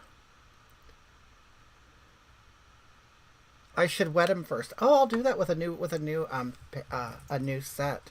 Thank you so much for that. Yes, please stop spamming. Who's spamming? Well, that's up to the slut factor.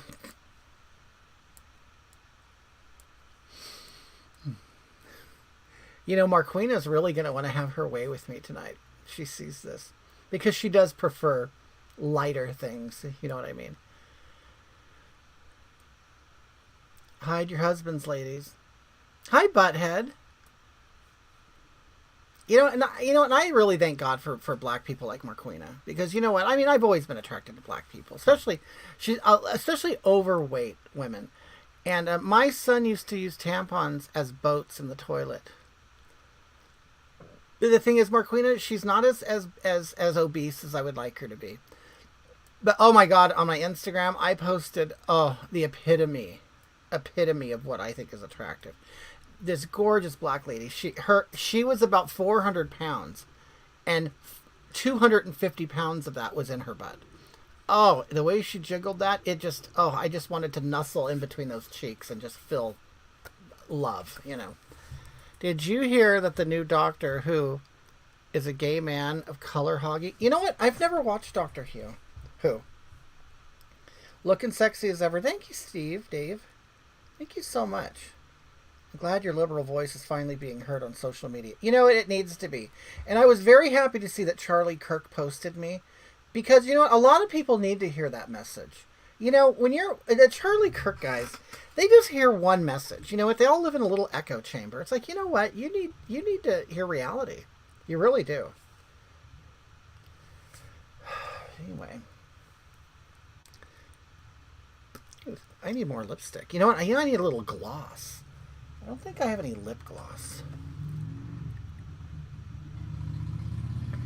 Millennium says I'm messed up in the head. Oh, I just need another coat. Look at that.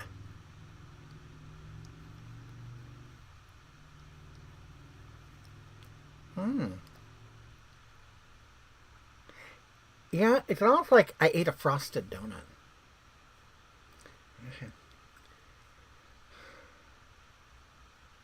Somebody said, I don't need lipstick, I need Jesus. You gotta be from Tennessee, Hogatha, because you're the only 10 I see. Adrian, why couldn't you be a woman? Thank you so much. All that makeup and you don't brush your hair? Actually, here, look. I actually do have a comb. But my hair, it's not that bad. It's just a bob. I like to wear my hair in a simple bob. I mean, my hair's not messy. I mean, I guess it is right here. Kind of. But you know what? I don't have to look good for you, okay? I don't. You think a woman has to look good for you just because you're a man? Well, you know what? Honey, the patriarchy is dying, okay? I mean, praise the goddess.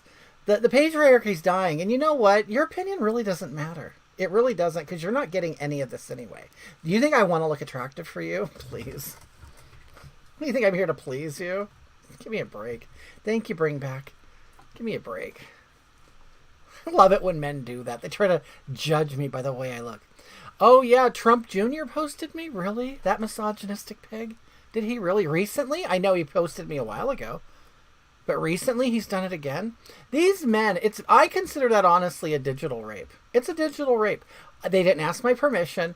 They didn't treat me with the respect and dignity that you should be treating a woman. You know, they didn't, approach me and say, you know what, I'm going to be using your image for my benefit. I mean, really. It's a raping. And I just can't think how many men have looked at my image and pleasured themselves to me. You think I'm beautiful in every way? Thank you. It's a digital rape assault. And that needs to be a crime. It needs to be a crime. But they won't take women seriously. They won't. I missed you so much, Hoggy. You look absolutely gorgeous. Thank you so much. Yeah, I need to call the internet police. Yeah, that is bullshit. Right, Magadog? He is sexually misappropriating your body. Right, Stephen?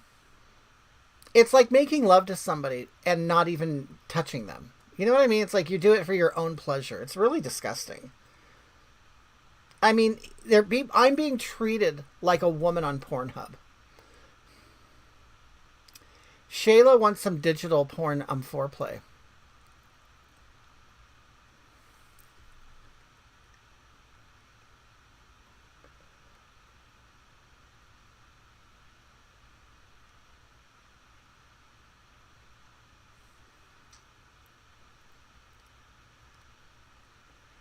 I mean, if you're gonna use me like that, at least drop, a lot of women, they're like, at least drop some money on the nightstand on your way out. But you know what? Drop some money in the Cash App.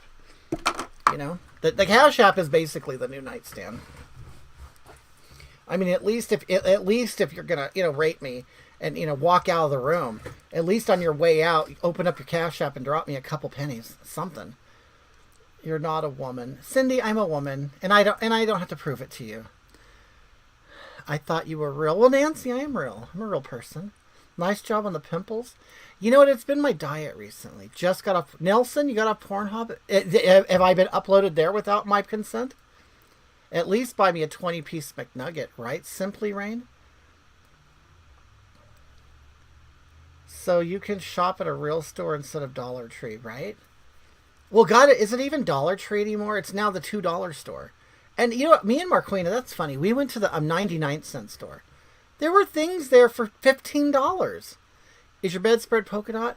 It is. It's like has some swirls. They're all circles, but some are solid, some are swirly thingies. It's so funny. I don't know if you guys with cats notice this. Now, I'm being serious. I honestly think my cats prefer certain duvet covers over others. And I'm not kidding you. So this is okay, so like this is my duvet cover, right? Because I have a down comforter in there. And yes, they are made from real feathers, from real birds. Okay? So I don't want PETA coming for me because I am vegan fluid. So I do what I can to save animals. But anyway, we used to have a dark gray one on the bed, me and Marquina. And I'm not kidding. And the cats did sleep on it. But we noticed once this one went on, the cats absolutely loved it. They loved it. And I don't know if because they look more attractive while laying on it. I don't know. But they are on the bed all the time now. It's like, I don't know if they thought it was for them. I don't know. My cat is totally the same damn way. Joshua, I never knew cats were like that. The cat actually prefers, they prefer this cover. Wait, Butthead says, are you friends with Primetime Alex Stein? I'm not. I've never talked to him. Now, he has liked some of my stuff. He has. And I've liked some of his stuff. I'm a mod for Alex Stein, Butthead, LOL. Shayla Somerville. Oh, really? I didn't know that, Shayla. No, you know what? I've never personally talked. Now, I personally talked to Cassidy Campbell. We've spent time on Zoom and stuff. You liked my interview, Adrian? Oh, thank you so much. Yeah, we plan on working together again soon. But yeah, you know what? It's so funny because I've been doing this for a couple years, and I came across those guys, and I'm like, oh, those guys, we it's the same genre of stuff. But you know what? I don't know what I'm doing wrong. I don't know if it's just because I'm a little more harder to swallow. But they have really they get a lot of attention, I'll tell you. Isn't Alex, he kind of tours as a comedian, doesn't he? No one's asked me to do anything. You know what? I mean, I've been on PragerU. I've been on Blaze TV. I've been on the Daily Mail. Donald Trump Jr., that man, he has posted my content. Charlie Kirk has posted my content. I was approached by Candace Owens to go on her show. But then all of a sudden, something happened, like in politics or something. And her manager, we were setting up a date for me to actually go on her show. I mean, I was just so blessed that a black woman would want to spend time with me. But, you know, and I know that she's a conservative Republican. But I know she's not racist because she's married to a white man. And she gave birth to a white baby. But, you know what I mean? But these people, like the Alex Stein, I mean, they seem to be a lot more popular. Yes, Alex used to be on a lot of reality shows. Oh, that's why. That's why. Okay. You're getting close. Getting roasted. I'm getting roasted. I love it. You know what? People are very sensitive. Now, I used to be very sensitive too. I did. I was a big victim, very sensitive. And this is the thing. I'm not, you know what I notice? I notice a lot of even conservative people. Big babies. Oh, they're big babies. I have smoked crack with Hunter B. Really? A lot of big babies out there. Like, come on. You know, a lot of the liberal people, it's almost like, you know, kind of loosen up. It's so funny when you get on the extremes on both sides of the political spectrum. They're very similar. A lot of them are very similar. It's very strange. They get very sensitive and very like, oh, what are your opinions on spirituality? I'll tell you. If it makes you a good person, you know what, do it. If it makes you a bad person, stop doing it. But this is the thing. Yeah, you know what? Oh, Shayla, you're talking about Alex did reality shows? Yeah, I've never heard of him. I mean, I'm not a big reality show watcher. Do you answer anything? Leah Ann? Of course I do. I gotta see it. This isn't extreme. Well, yes, but you know what? There are extremes in life. Oh, thank you, Bree, for the hat. But I'm dead inside, so I don't get feelings hurt. Right, well, this is the thing. You know what? I'm going to tell you, sensitive people. Now, I used to be one. I used to cry a lot. This is the thing. If you are so sensitive and you cry and you're just so uptight, the problem is you have not been beat up enough. You're actually privileged. That's the thing. If somebody is so sensitive, you know what? You have had a really good life. You really have. You've had people tiptoe around you. You've had people tell you what you want to hear. It's like, darling, no, no, no. It's kind of like getting on a bike. At first, you're really scared, like, oh my God, and you fall off one time and you get a scrape, and you're like, oh no, I'm never doing that again. We all know kids like that. No, you get back on that bike, and I don't care if your leg falls off, you're going to learn how to ride it. But you know what? By the time you ride it, you're like, oh, then you know how to fall. You know what I mean? Then you learn how to maximize the skills of falling and rolling and stuff. You know what I'm saying? It's the same thing with emotions. Same thing. If you're a big baby, no. You know what? That's when you got to hurt them more. I'm not kidding you. It's kind of like fat people. No, you have to body shame them.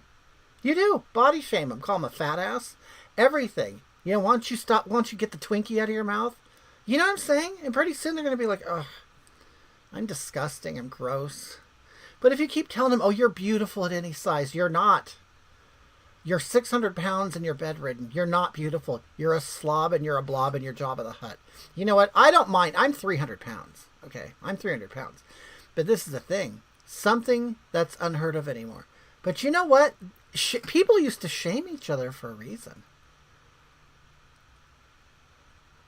I mean, come on. If you tell people, oh, that's okay, that's all right. No, I think you're pretty anyway. And then they even used to get mad. Well, you're pretty for a fat girl. Well, God, at least they said you were pretty. I mean, and you are fat. You know you're fat. I mean, come on. The fat person knows they're fat. And all of a sudden you call them fat. They're like, what? Oh my God, why are you calling? It's like, dear, you know you were the first one to know you're obese. I mean, come on. Why are you pretending? Like, you want us all just to pretend? Oh yeah, you're skinny. Yeah. Did you see on Sports Illustrated they put a fat girl on there? On Sports Illustrated? What sport ever has a fat girl in it? What, eating? I mean, come on. Jordan Peterson called a woman fat on Twitter. Okay.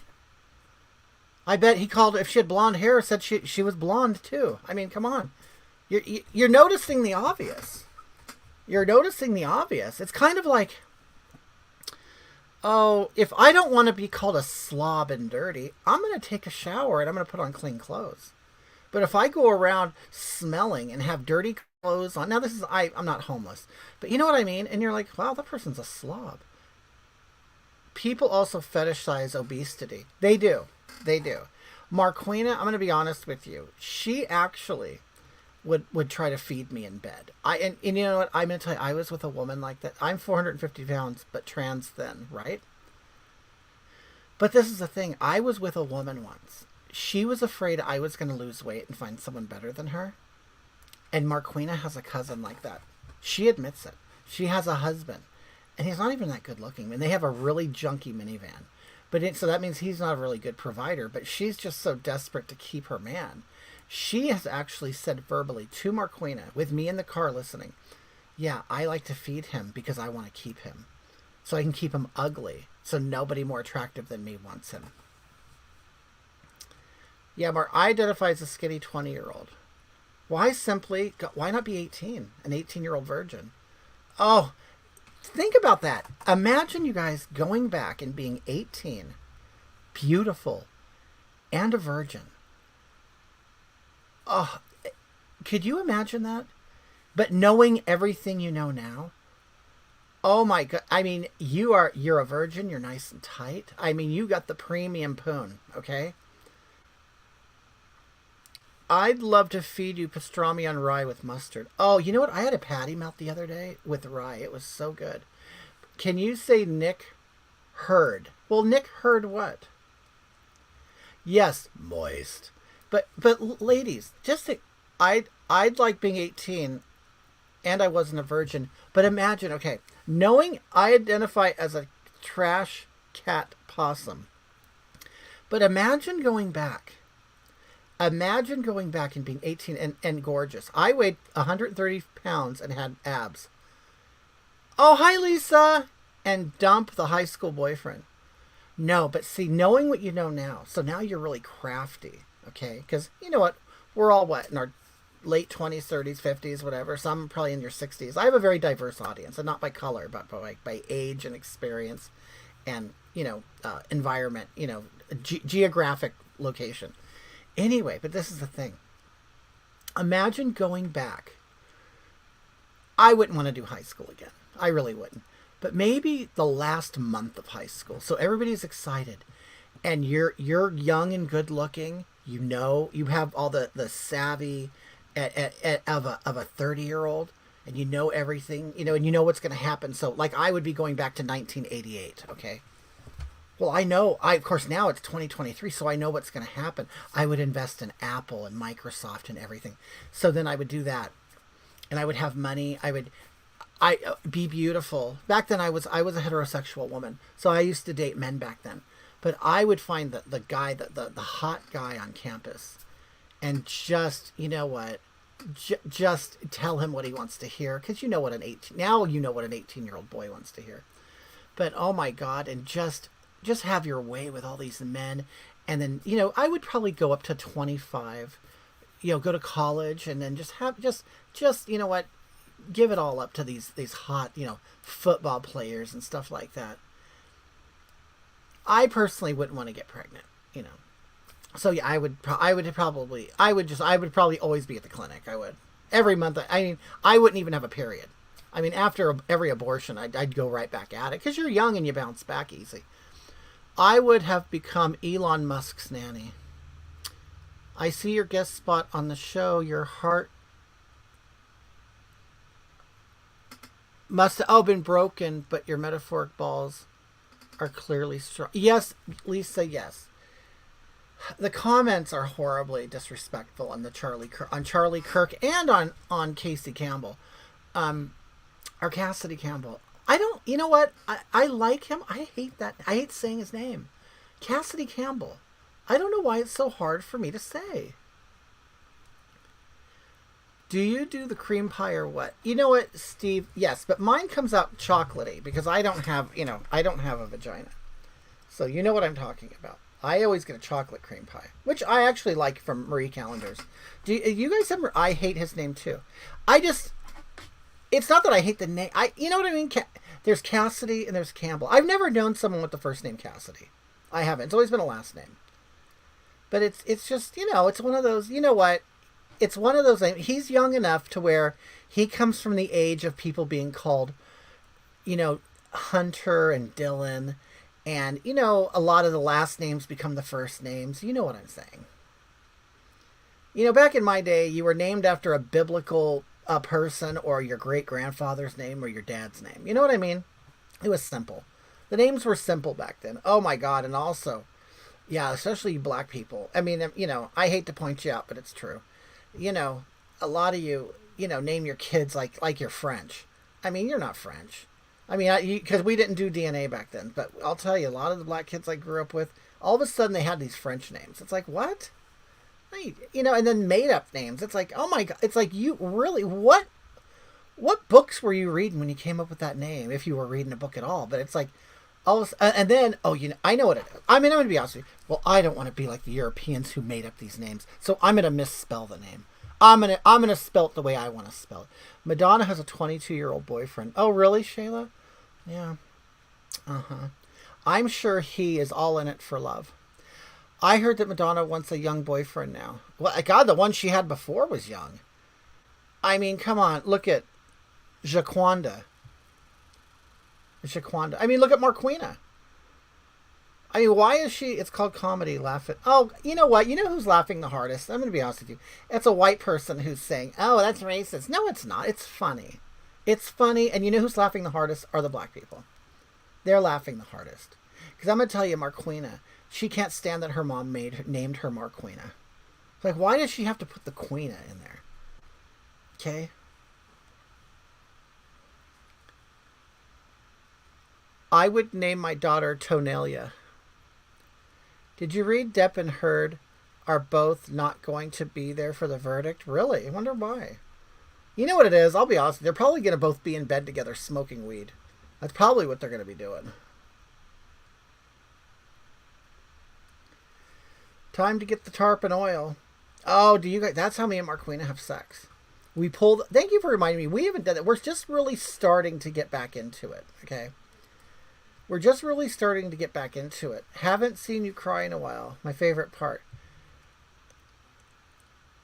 What's your stance on the border crisis? Oh, you know what? I'm going to tell you, our country's too white. It really is. We need to let all those people in. We do. We just, you know what? We need, you guys, we're not going to have complete diversity until we just get rid of the white people. And we know that's true. Okay? We all know it deep down. And it really will honestly, probably security reasons, don't bash the hat. Yeah, probably. Probably, Lisa. But let's face it, the browner the country is, the more we scrub the stain of the colonizers out. Okay? It really is. We got to get rid of that stain. And when all of a sudden all the brown people turn around, they look around, they go, "Well, God, who are we gonna hate now? I mean, who are we gonna blame? We're all brown. You know what I mean?" So honestly, we need to get rid of that stain. And honestly, I think what we should do, all you white people, especially first the ones who feel guilty, okay, and you know who you are, the ones who feel guilty. Honestly, a one-way ticket to Norway, Finland, one of those northern Nordic countries. I mean, they're already majority white, and you'll absorb right into them, okay? But really, know your place. This is no longer your place. It wasn't your place in the first place. You know what I mean? Oh, D. Reagan, thank you for the football. All us white people need to drink stain remover. Something has to happen because we have to make the brown people feel comfortable, okay? We got to make them feel whole and comfortable. And really, your presence, and mine too. I mean, but I'm here to facilitate the exit, okay? I'll be here to make sure that you all leave, okay? But, we got to do it all together. Because if we leave anybody behind, you're still going to be here. You're still a reminder of the colonization. I got temporarily banned on TikTok for bullying and harassing Amber Heard. Art, did you really? Have you ever thought about writing a book? No, I haven't. I mean, I just couldn't imagine sitting there and doing that. I think you should come on TikTok live as your drag persona. But it's not funny. I only like my white privilege when I go to the hospital. You know what, Shayla? I'm going to tell you. I really did feel privileged. And I looked around. I was the only white person in the waiting room. And they immediately took me. Once they knew I had a heart attack. Once they had known I had a heart attack. But it doesn't matter. There were people there. Hi, Peter. There were people there who had been there for hours with a cut on their finger or a sprained ankle. And I'm telling you, my heart went out to them. It really did. My heart went out to them. And they were moaning in pain. They were in agonizing pain. And I still felt good even though I had a heart attack, okay? And they knew it.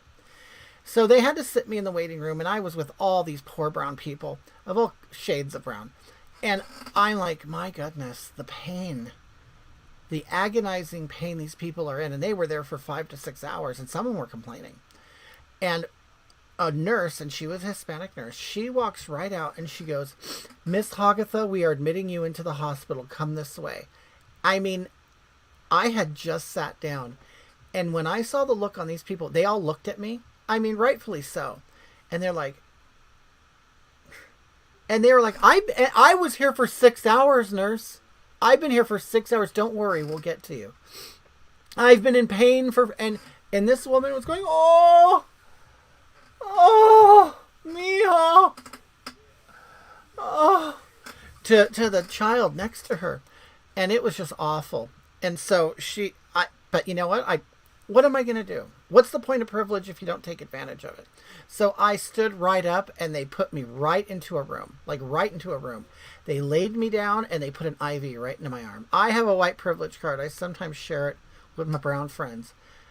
You guys want to see what I have? Hold on, let me get it. Now, I do this to remind people, okay? Oh, Kitty, I'm so grateful to God that you are well. Thank you. You know what? And I'll tell you, when I was on that hospital bed and they were about to do my surgery, I'm like, please, Goddess, let me live. Let me live for the people, you know, for all the online people. I have to be alive for them. Okay, hold on. Now, I bought myself a necklace.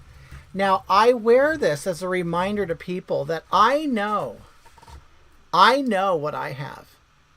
Okay, and I want people to know out there that I know it. And it invalidates what people say and think. Okay. You see that? So you guys, when I say guys, I mean people. Okay. I don't mean men. I mean people. I want you to know that you no longer have to yell this at me. I know this. And I wear this as a badge so people know. I get it. And it also puts white people it puts them right in their spot.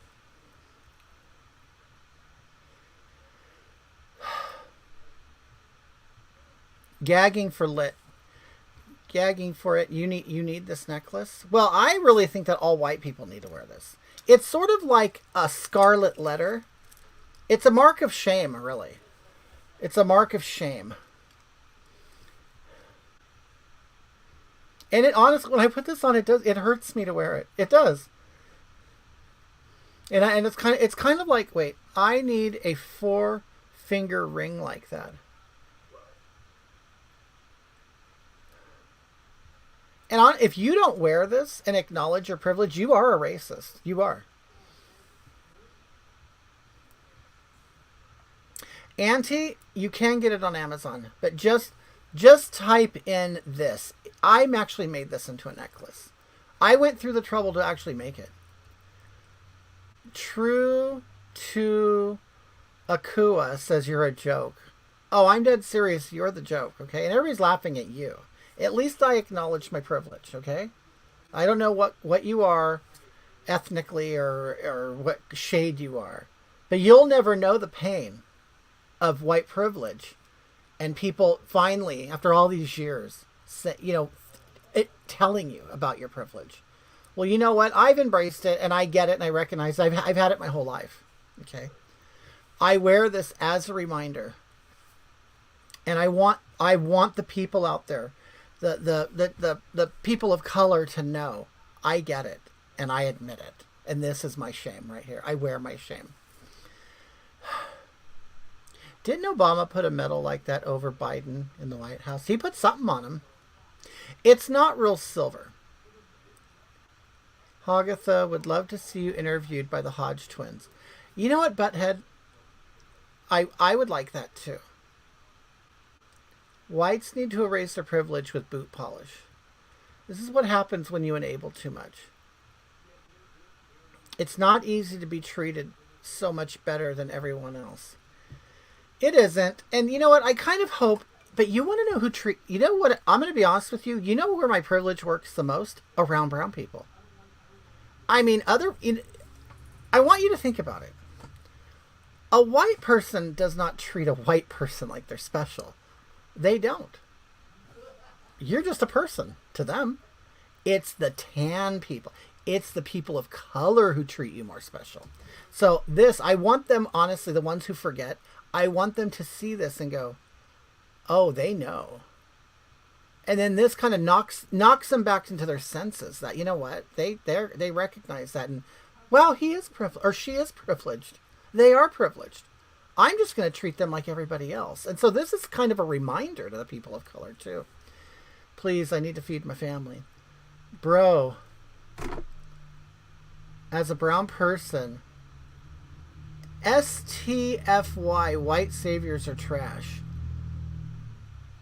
What does that mean? What's STFY mean?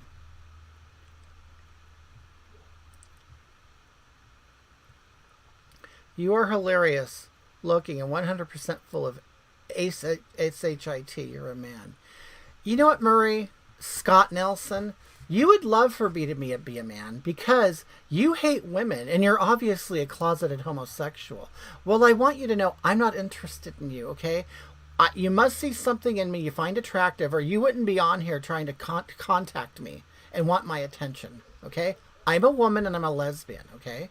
I'm not a man. Okay? And I know that's what you're looking for. Okay? Not interested. Okay. Chaz Smith says, you made that necklace? Wow, Joan Rivers started gluing shit together just like that and ended up with a second career in QVC. I can come up with a white privilege edition jewelry line like Joan Rivers. I didn't even think about that. Murray Scott says, I have kids and married, you joke. Oh, Murray, do you know how many married men are in the bookstores at Glory Holes today? Don't give me that. You know what? You're like a person who says, well, I have a black friend when they say you're racist. Well, no, I'm not gay. I have a wife and kids. That right there, honestly, is a calling card of actually being a closeted homosexual. You had to actually try to convince me. No, I'm a heterosexual and a family man. Honey, you know what? We know what's going on. It's 2022, and most of the men who are stopping at rest areas, truck stops, and adult bookstores and getting BJs in the parking lot are closeted men. Okay? So don't even.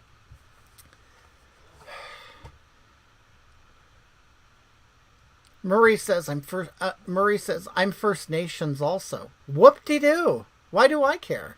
First Nations. Like you did. Like you're special. I'm a First Nation person. So? What does that mean? What does First Nation mean? Like, tell me, why is that special? Because I don't even know what that means. First Nation. Like you came in first for something? Did you win some award? Never had a BJ from a man. Mm-hmm. Yeah, I've also known lots of hookers, drag queen hookers, that they're with straight men. As long as the wig is on, they're a woman. Honey, I've done it all and I've seen it all.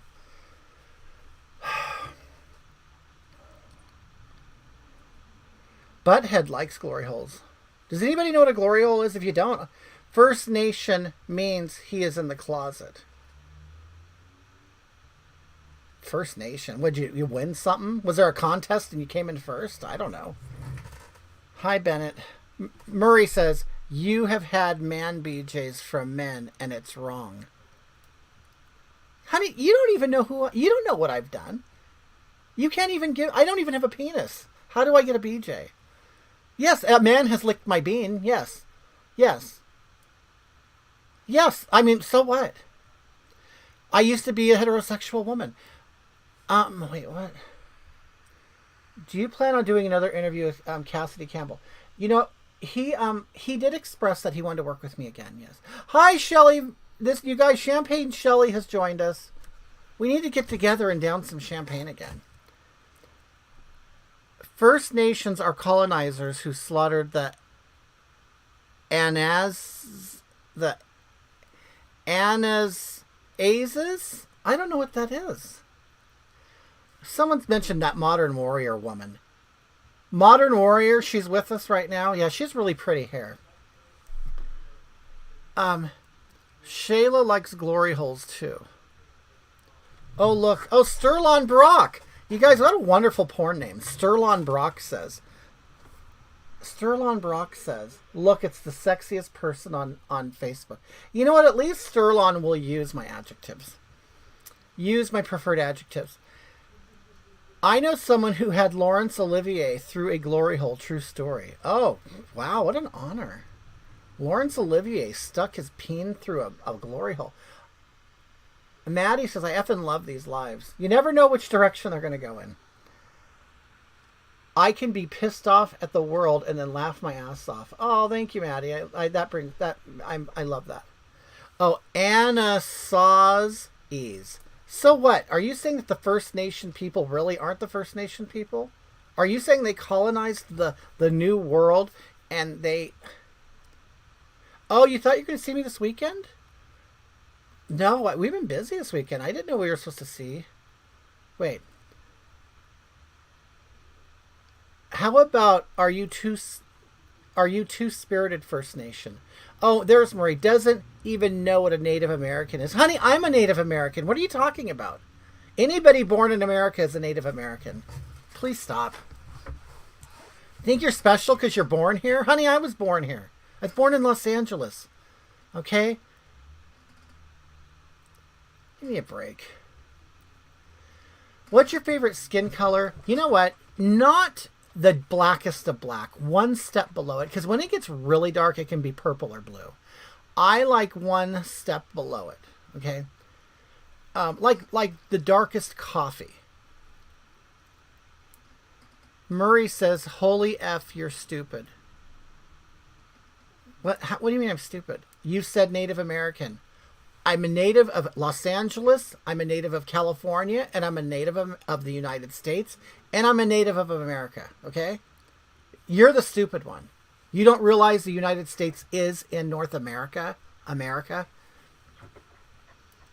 You never hear people go, oh, I'm a native Angelino. I'm a native Angelino, okay? Which is Los Angeles, which is in California, which is in the United States, and which is in America. North America. I think you need an education, Murray. My preferred adjectives are sexy and gorgeous. And Africa, don't forget Africa. Well, I am 1%, so I'm actually a 1% Native American African. Thank you, Richie. Murray says, so you have no idea what you're talking about. Good to know. No, I know exactly what I'm talking about, dear. Murray, honey, do you think I don't know what direction you're going into? Do you think I don't think you think that I don't know that you're an indigenous American? Because that's the word you're looking for, darling, and you didn't use it. Okay? You're indigenous. Although your people probably colonized this country before. There were people who existed before you, dear. There were cave people, okay? So come on, don't act. You know what, Murray? You don't even know what you are. You're indigenous, right? Do you know what tribe you come from? What tribe you come from? Use the proper words, darling. Ha ha ha. It's called Native American. No, darling. What you tell me? Oh, so there's no difference between a Native American and an indigenous American? Are you telling me there's no difference?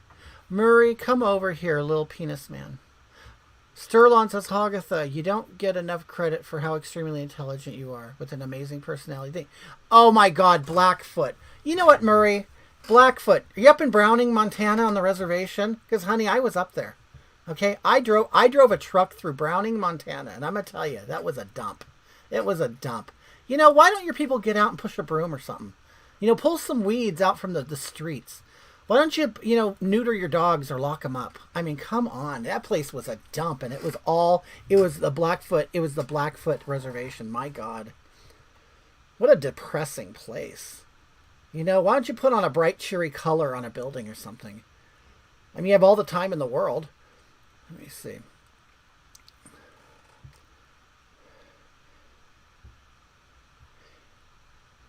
Murray says, I live in Canada, you dickhead. You know what? You know what? Now I know you're homosexual. You just do not respect women. So you do live near Montana? Do you? Do you know what I'm talking about? Huh, Murray? Do you live on the reservation? And I own my own company. Good for you. I'm glad. What did you assume? Oh, Murray assumes that I didn't think he was capable of owning his own business because he's indigenous. Well, how racist of you, darling. How racist of you that you would assume my racism. Honey, I know Native Americans. I know Navajos that are engineers. They took their free education and they took advantage of it, and they are highly educated people. Do you know in my family, no one's even graduated college. So no, just because I'm white, you assume that I come from something wonderful? Darling, that's your racism and your low self-esteem, dear. Okay. Chaz says, do you get a new camera? Your rosacea looks really colorful today and sets off your pimples. I think, you know what? I worked hard on it. Murray says, I didn't get a free education. I didn't say you did. I said the Navajo people I know did. See, there you go again. Being defensive, Murray. Murray, the world isn't against you just because you have a tan. They're just not. And no one really even cares. I mean, do you think it's really novel to see a brown person or a red person? I mean, come on. Jeez. We get it. Come up with something new, boo. Murray, I didn't say that you had a free education. I did. I had a free education. Okay, you guys, everybody, Murray Scott Nelson wants you to know he paid for his education. He did, okay? So I don't want anybody to believe that Murray has ever been on food stamps, welfare, or got a free education, okay? I didn't say you did. I said my friends, the people that I know that were Navajos, they got a free education. They also had free rent, too. Hoggy, you look ravishing today. Thank you so much. Murray says, you said I got a free education. Go back and see what you said. Oh, God. Murray, you know what? Now I know that you're a privileged native Canadian. You're. Wait a minute. Did you say that you were Native American, but you're in Canada? So do you call yourself Native American or Native... Wait, I'm confused. Murray's very sensitive. That means, you know what? He's had a pretty good life. He's had a pretty good life if he's a grown man who owns a business and he is crying about something like that. I'll tell you one thing, Murray. You don't got big balls. I'll tell you that. I miss when you would put the trolls on the green screen and roast them. You know what, dear? I do got to do that. The problem is my computer's a little slow. North American and Native. Oh, now you're North American. Okay. Now you're North American. It turned from Native American to North American and Indian. Still never used the word indigenous. What's your opinion on British people? You know what? I'm going to tell you. Those British people have created everything that we're in now. Why couldn't they just stay where they were? Really? You didn't have any more land that you could rape in Europe. You had to come over here. Really? I mean, come on. You had to come here and bring the wheel. You know what I mean? Really. You know, the thing is, they would have come up with the wheel soon enough. Just because you had it for a long time. Marquina. Yeah. Can I ask you something? Yeah. Do you think if the British had not come here, that the people who lived here would have invented the wheel by now? If the British hadn't come here, would the indigenous population... Oh, wait. You said indigenous? No, it's Native American. Oh, Murray Scott Nelson is an indigenous person. He said, oh, I'm stupid. It's Native American. Oh, is it now? It's not indigenous. He said I wasn't Native American. I go, yes, I am. I was born here. I'm Native. Not only are we've been native since the 1700s. Right, and Marquina's black. So if you contradict her, you're a racist. But do I think they would have invented the wheel? Well, here's the thing. Did the Incas? Did the Incas invent the wheel? Did the Mayans? Did the Mayans? I don't know. Did they? Well, they had their civilizations were quote unquote centuries, millennia old, and they didn't. Marquina's smart, you guys. I don't know. She's a reader. I don't know. But I'm glad that's the one good thing the British did. You have to have interaction amongst cultures for things like for technology to Yeah, happen. that's right. You know, you should be thankful, Murray. Hello. I mean, seriously, when are you going to be thankful? I mean, come on. They didn't need the wheel? Jack, you don't think they needed the wheel? You don't think the wheel revolutionized the world? Okay. I mean, if you don't need the wheel, then maybe you shouldn't use wheels. Jack Johnson, if you think it's so easy to live without wheels, then I think you should not use wheels. Okay? And wheels are in everything. They're cogs. They're tires. They're everything. Okay? I mean, did you know that a black person came on here and actually said thank you? They're actually grateful for slavery because it brought them here. I mean, they weren't slaves, so why do you care? I mean, just like, I don't care. Do you want to know how my father's bloodline got into the United States? I'll tell you.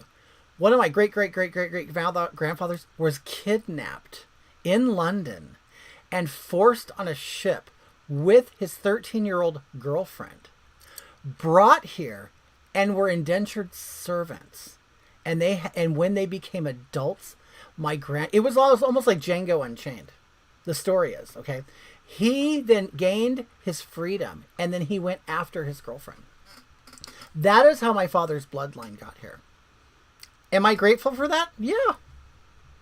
I mean, it's terrible that he was kidnapped, but it wasn't me. You know, I'm sitting in California living in the best weather in the country on disability. I don't even have to work. I mean, come on. More like a symbol of ignorance. Let me see. Murray says 100% right winger over here too. Oh God! And so you vote against your best interest? I bet you wear a MAGA hat. Oh God! What are you, racist against blacks now? No, Marquina's black. My wife is black.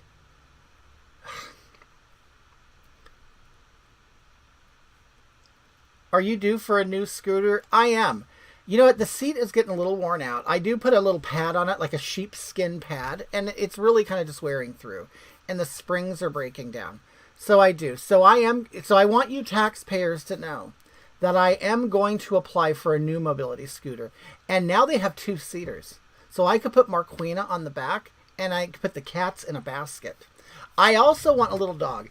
I was really shopping for a while. I was shopping for a white Pomeranian, because I see all the Koreans with them and they're just adorable.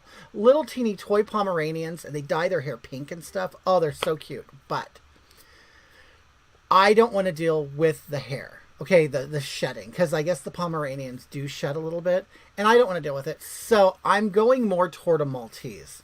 Okay, and of course they're both white, so they're pretty. And so I want the Maltese. Now and I want to put her hair. No, it's actually him. I want a boy. The boys, I don't know why nature has done this, but the boys are more attractive. Okay, and so I want to get his hair and put it in a ponytail, but do a puppy cut everywhere else. Okay. Oh, I do have cats, Murray. I do. I have 2 cats, Oreo and Prometheus. Prometheus was trans for a while because he preferred the blue harness and the blue collar. Red. Not red, pink. The pink leash and the harness. But then he went back to preferring the blue. Butthead, that's cheap for permanent disability. Murray has 2 cats. Oh, good. I hope you don't rub tuna on your genitals. And you know what I'm talking about. Did you ever see Kaylee's video about her toilet? Yes, I did. You guys, do you want to know something, Direxican? Kaylee blocked my second TikTok account. Like, Kaylee does not want me to see her at all. I can't see Marie's comments. Murray is on YouTube, I think. On Facebook. I'm broadcasting to 3 platforms: Facebook, YouTube, and Instagram. And you can't see their comments over here, and they can't see yours. Yes, I couldn't believe it. Now, okay, if you guys haven't watched the Kaylee show, it's Kae, and you know what? I don't care. I hope she gets lots of viewers. Kaelie, the Kaylee show on Instagram. Kaylee is about 400 pounds, has a big gray beard, a real beard, gray, greasy, longer hair, okay, and it's usually sticking up, and you could tell by the position she's in. She's always laying in bed. Okay, Kaylee's a trans woman, okay, and basically sits on camera. Oh, Mel Rotho. Oh, Kaylee blocked you too? Yeah. Kaylee doesn't like when people question her or challenge her. Kaylee does not like to be challenged whatsoever. What does your necklace say? White privilege edition. All you white people need this. Okay? It's basically a scarlet letter. It's a necklace of shame. So people know that you acknowledge your white privilege, okay? Now, Kaylee.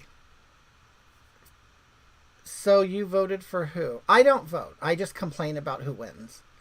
Actually, I did vote for Joe Jorgensen. And if you didn't, frankly, you're a misogynist. Okay. If you don't think like Kaylee, you're an enemy to the LGBTQ community, according to her. Well, of course. And it's ridiculous. So Kaylee, she gets the meat sweats gagging. You know what you want to know something, Direxican, what Kaylee does? I also watched a video of Kaylee talking about her depression, and her depression leaves her with a lack of energy, so she can't clean her house or clean up her dishes. That's why she uses paper plates and, contributes to climate change by cutting down trees, okay? But this is what Kaylee does. Kaylee says that she doesn't have energy and she's depressed and all that. That's why she's 400 pounds and lives in a dump, okay?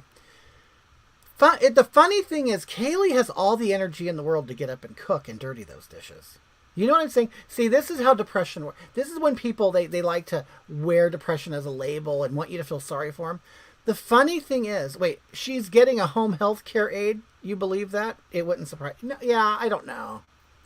But why is it depressed people can never clean up their mess, but they sure as hell can make it?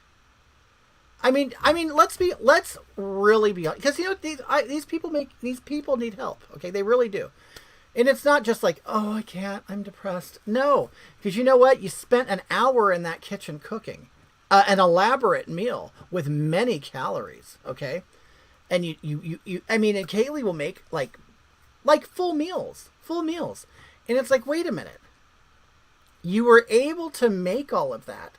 Go to the store, buy everything, measure it all out, lovingly make it on camera in front of everybody, and then hog it down. And then you take your paper plate and you put it on the top of the sofa and you go, oh, I'm so depressed, I can't do anything. The simplest part would be to take that paper plate and throw it in the trash can. I mean, depression is a mental disease. Well, this is the thing. It can be cured. Listen. You want to know, okay, I've known people with fibromyalgia, and I'm not, I have chronic fatigue syndrome, so I'm not saying it's fake. People think my chronic fatigue syndrome is fake, okay? But I'm going to tell you one thing about the people I know with fibromyalgia. They're never too sick or in pain to do the things they like to do. Just like for, and I don't know, maybe it's because you get a boost of dopamine. I don't know. But you know what? She is trans. She shouldn't have to work. Well, it's getting to the point where these people are, it's a disability. But now Mr. and Mrs. Davis, listen. Now, when you have fibromyalgia, are you, let's say you have an appointment for your favorite restaurant, a reservation for your favorite restaurant. Okay. Okay. What's your name? Hello Kitty. Also, okay. Listen, you've been looking forward to this meal at the best restaurant in your town, and all of a sudden, the day of the reservation, and you have all your clothes set out, do you ever all of a sudden go, oh my God, I hurt, and I can't make it to my reservation? I want to know if that ever happens, because the people I know, it never happened to them. I was with somebody, okay? I was with someone in the past who said, I have fibromyalgia, okay? All right, you have fibromyalgia. They actually got disability for a disease called somatoform. Somatoform is basically, she wanted disability for the fibromyalgia. Well, it's not a disability. We can't give you disability for it. So what they did was she tried so hard to get disability for the fibromyalgia that they finally, after so many years, said, you know what? You actually have something called somatoform, which is actually a condition, which is basically, fibromyalgia had me in a wheelchair. Yes, I canceled many times. Okay, well, you know what? Then I knew scammers, okay? So what this person did was, what finally the courts got, like they had been turned down 5 times. They finally got sick of it. They said, you have somatoform, which is basically hypochondriacism 100 times. So they're like 100-time hypochondriac. So they were able to mentally create the physical manifestation of a disease. You can get disability for that. So all you people with fibromyalgia, it took me 4 times to win with my fibromyalgia and disability. A great lawyer. Right. Okay, but this is how she got hers. They had to say you basically are a hypochondriac. Okay? Yeah, so I know it's true. I know. But I'm going to tell you, there's a GoFundMe for Kaylee's car. Kaylee don't need a car. She's going to need a minivan. A car? Has anybody seen the size of Kaylee? She needs a minivan. Because she's not going to get any skinnier. Okay.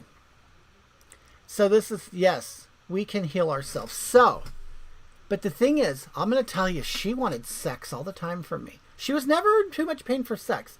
She was in pain when it came to helping me move something. She was in pain when it came to like the house cleaning. Never too much in pain to put on her makeup and put on her clothes and go out to the club. Never. And she wanted to go out all the time. I'm like, when am I going to benefit? When am I going to benefit from this fibromyalgia? You know what I mean? I don't want to go out to the club. Sometimes I just want to sit at home and watch TV. And it's like, oh, let's go, let's do this. And it's like, why is it always when you want to do something, you're always in great health? And I never, and it got to the point where I didn't like having sex with her after a while. First of all, she's very white. And it's like, I was learning that I'm more attracted to black women. And it's like,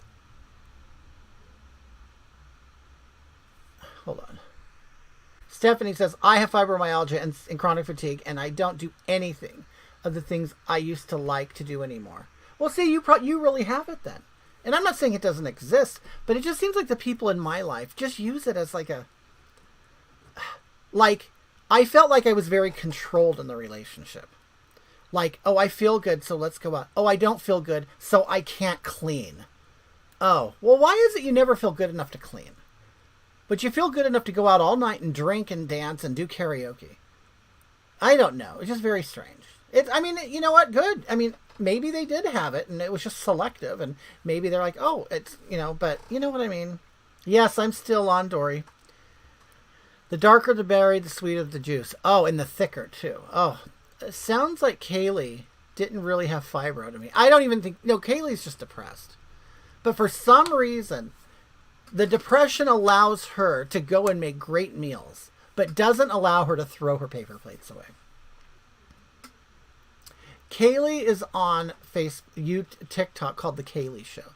Hi, Becky. How are you, dear?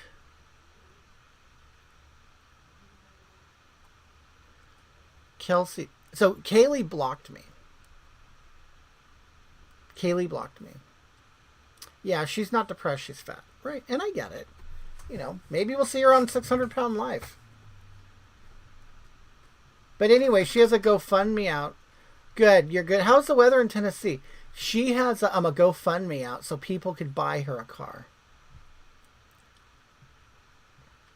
And that's the thing. She doesn't need a car. She needs a minivan. Actually, she should probably get a U-Haul. In case somebody else has to drive her and she could sit in the back. I think ahead. I think she should get a U-Haul and put a bed in the back. And strap it down so it's in one spot. It doesn't roll around. Because you never know. She might have to be carted around places. So, she's only going to get a car once. If she has to go through GoFundMe, then my depression goes away when I eat a can of condensed milk. Yeah, it works for some people. It's actually really nice. Next month, oh, you know what, Becky? Well, the sun finally came out, and it's 2 o'clock here. It's been really cool here. Why does Kaylee need a car? I'll tell you why. Because the store doesn't deliver her groceries fast enough. Okay? Doesn't deliver her groceries fast enough. She actually should probably get a mobility. She can get a mobility scooter, and if she lives near the store, she can just drive the mobility scooter to the store. Let's face it, she's only going to get groceries. She's not going out on any dates or anything. I hope one of her fans are watching and recording this. I would love it. Chaz says the GoFundMe is only for $7,000. What kind of car does she buy for $7,000? Come on. You know what? That's stupid. $7,000. No, you put $20,000. But what does she have? Probably $200. She goes to the movies. What, does she have to buy 2 tickets because she takes up 2 seats? Scammer big time. I'm offended by it. Great entertainment. You got blocked too. A lot of people hate Direxican. A lot of people have been blocked by Kaylee. She broke her walker. Well, I'm surprised she don't break the floor she's walking on. Hopefully she doesn't live on the 2nd story of an apartment building. Imagine the poor people that live beneath her if she's on the 2nd floor.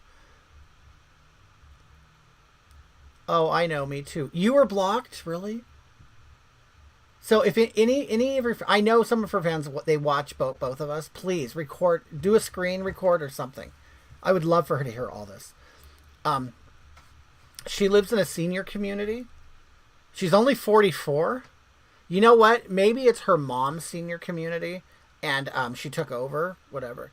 Because I know Gladys lives in a senior community, but if you're like 40-something, you can be considered a caregiver for the old person. So that's how young people get into senior communities. Where can you find The Kaylee Show? It's on TikTok. It's The Kaylee Show, but it's spelled K-A-E. You know, because she's special. You got to spell it weird. K-A-E-L-I-E Show. No, because of her disability, she got to move in. Oh, really? Her mom passed away 10 years ago.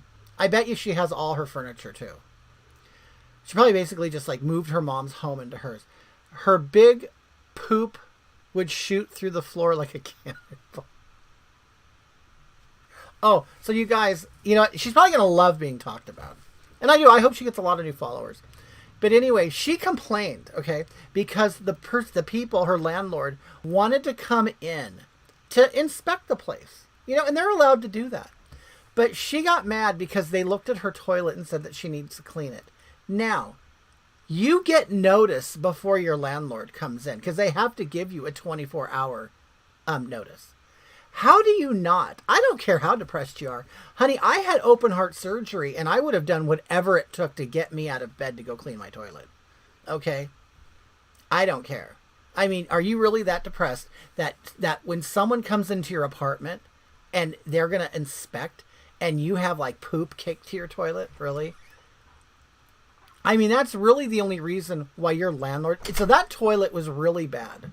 That toilet was really bad. If your landlord said, you know what, you need to clean your toilet. I mean, because, you know, if it had like a little ring around it, they're not going to say anything. A couple pee droplets. No. Her toilet video is hilarious. She got mad. Like, oh, they told me to clean my toilet. And wasn't she going to hire someone to clean it? Your toilet is really bad. If your landlord tells you, because that's like her reaction was hilarious. It's like, it's a health hazard. It probably had flies, probably maggots in it.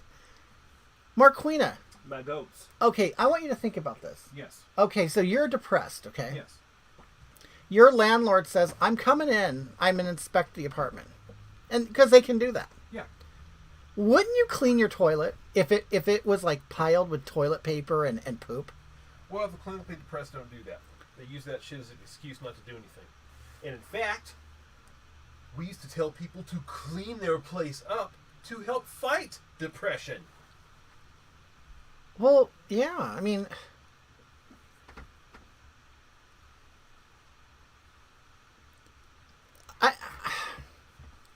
I don't get it. I mean, of course there's times, you know, you guys, I mean, I have chronic fatigue syndrome and I'm morbidly obese. And there's times I don't feel like getting out of bed.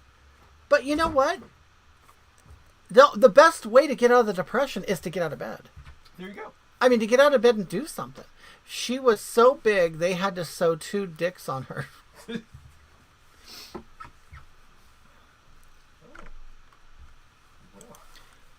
But you know what? When you're morbidly obese, and this goes for me too, and I don't know why, but I'm never too sick to eat. Never. Except when I got to the hospital with this and I lost some weight. But you know what? I don't care how bad the world is or how bad my life is. You better believe I can eat. Damn. And why is that?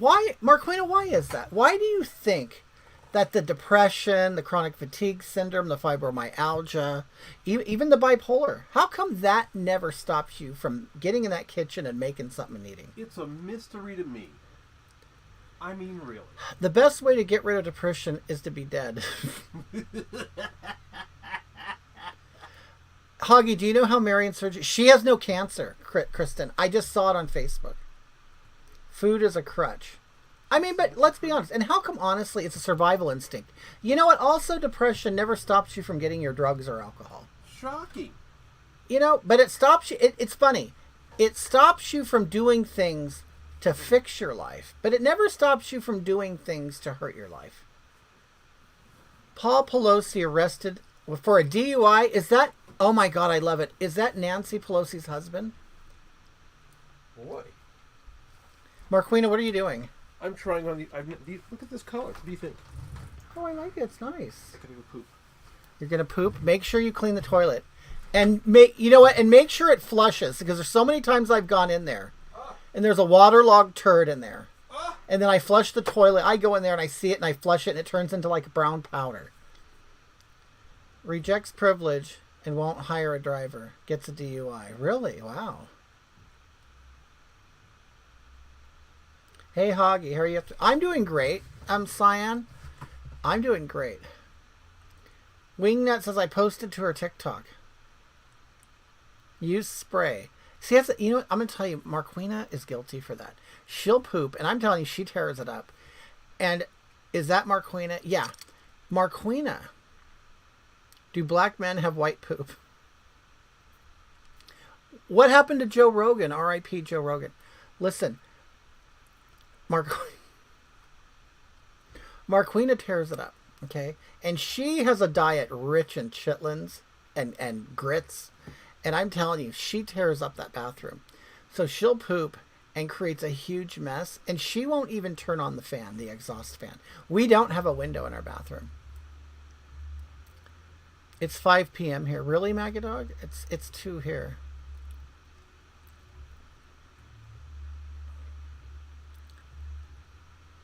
Thank you. I'm looking fabulous. Hello. Hey, how are you doing today? I'm great, Teep. How are you?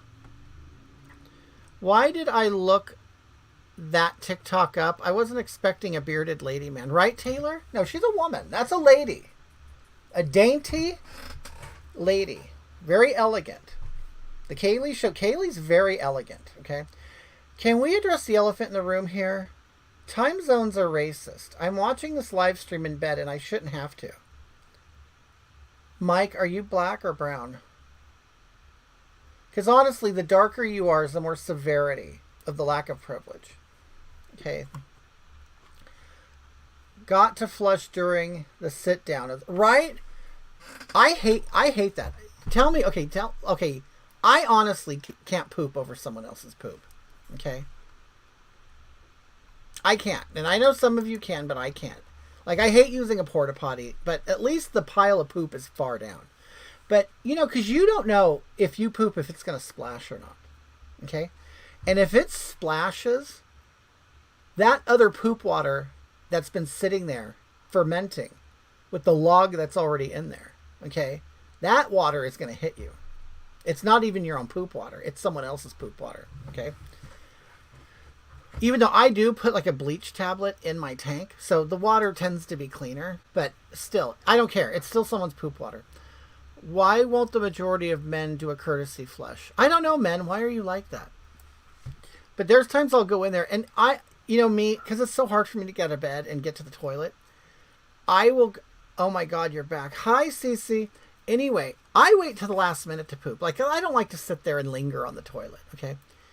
So I wait until the poop is right there, knocking on the door. It's like the turtle head coming out, okay?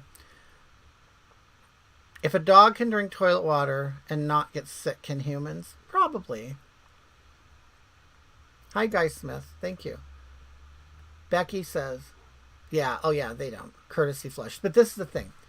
I really wish Marquina would do that. And I've done this before, as it falls out, I hit flush. So it kind of just falls into a dry hole because the bowl is now emptying. So now it just right into the hole, okay? I don't understand. What's so hard about that? You can time it. You can time it. But she won't even turn on the fan. So when I walk in that bathroom when she gets out, it is humid and it's just... It's hot, it's humid, and it just reeks of poop. You know, like a porta potty. It would be like walking into a porta potty that's full and is in like New Orleans.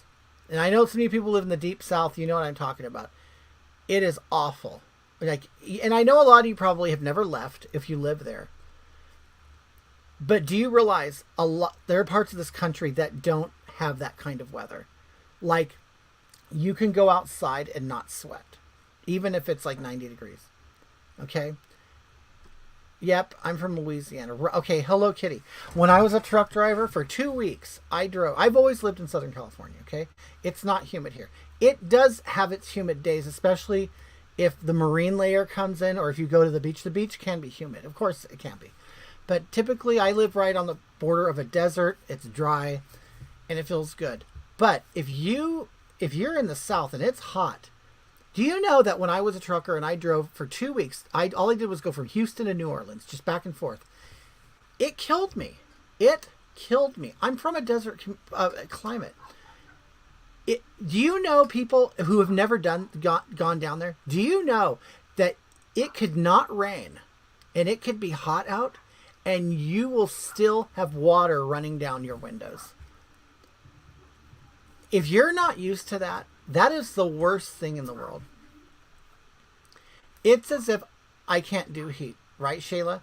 I'm going to tell you, the first time I went to New Orleans, it was 4 o'clock in the morning when I stepped out of my vehicle, okay? And of course, you're in a truck and it's a completely controlled climate environment, okay? I like cold, wet things. Okay, so I got out of my truck. Does it ever rain in Southern California? Very rarely. Oh, we didn't. We got some good rain this year, but we're in a drought. They always say we're in a drought. Do you know that Gavin Newsom, our governor, is trying to? They're gonna put in like strict like drought weather guidelines. Like you can only water your yard once a week. If you can only water your yard once a week, everybody's yard is gonna die. Okay, I guarantee the governor's mansion will have a completely green lawn. I bet you all of Beverly Hills will be completely green. And I guarantee you Disneyland will be completely green. Okay? Okay. So it's like, but everybody, you would be in a plane and fly over California and you'd see brown. You'd see a couple green spots. The governor's mansion, Beverly Hills, Disneyland. Okay. Anyway, so no one's going to do it. And you know what? I'm 52. We've been in a drought for 52 years. We know the water's not going to dry up. And you know how we know that is because they voted against, and people were against a desalination plant on the ocean. We're not in that big of a drought if they're going to say, no, we're not going to build a desalination plant off the coast of California so we can have an unlimited supply of water from the Pacific Ocean. It's BS. We're not in a drought. We're not. If they're going to turn that water supply down, because we were going to do it. And so many people said, no. You want to know another thing? They talk about the electric cars. I guess it's by 2030, California's saying we're not going to sell no more. We're not selling any more gas-powered vehicles. Okay? Do you know, within a 10-mile radius of where I live, there are tons of gas stations going up. Why do we need more fossil fuel gas stations if everything's going to go electric? I'm telling you, it's all a lie. It's all a lie. Okay. So anyway, what was I saying before that? I don't know. It doesn't matter. I got to go anyway. It's been almost 3 hours. I got to go. Loser Nancy Pelosi. You know what? Those people are drunk all the time. They're drunk all the time. I mean, how do you not see Nancy? And you know what? Honestly, and I'm gonna tell you, if Gavin Newsom does that, it's racist because where are the Mexicans going to work? Okay, they're not going to have any lawns to mow. Okay, the poor immigrants are going to have no work. They're not going to be able to water lawns, therefore they're not going to have any yards to mow. And a lot of them have invested a lot of money in yard equipment. Okay? When will the racism end? Really? When's it going to end? Cali is a different country. It really is, and a lot of people don't know that. They don't. And I didn't know that either. I've lived in California my whole life. And when I left California to thank you so much, Shayla. When you leave and when you go, like, I've seen the whole country. You realize and you think it's normal where you live because it really reflects television. A lot of times when you live in California, because they film here and everybody, like, you know what I mean? Everything is, they make you think this place is normal. No. Once you get out of California, you realize, oh my God, California is the weird place. And I'll admit that. And I didn't realize that. And I'm not saying that I don't like California. Of course, I'm part of the California culture. That's what I know. But once you leave, thank you, Shayla, so much. Once you leave California, you realize, oh, we're the different ones. Everybody else seems so homey and normal and down to earth, and I don't want to say common and basic, but regular, normal. You know what I mean? That's so nice of you, Shayla. Thank you. But yeah. But the older I get, the more I don't it seems like people, once they reach a certain age or economic level, they want to leave. Because you come to California, there's not that many native Californians here. They leave. You love to hate California when you live there for 8 years. I loved and hated it. Right. Because I'll be honest. Okay, I did live in Kansas for 1 year because I went to live with my girlfriend who had fibromyalgia. I lived in Wichita, Kansas for 1 year. What an eye-opener. I mean, what, oh God, it was awful. It was awful. Now, if you're from there, you probably love it. You're a Cali girl, that's right. Oh, you're planning your, Becky, are you coming to, to where I want to eat? Right. Now, I'll tell you, when I lived in Kansas, and I know a lot of states are like this.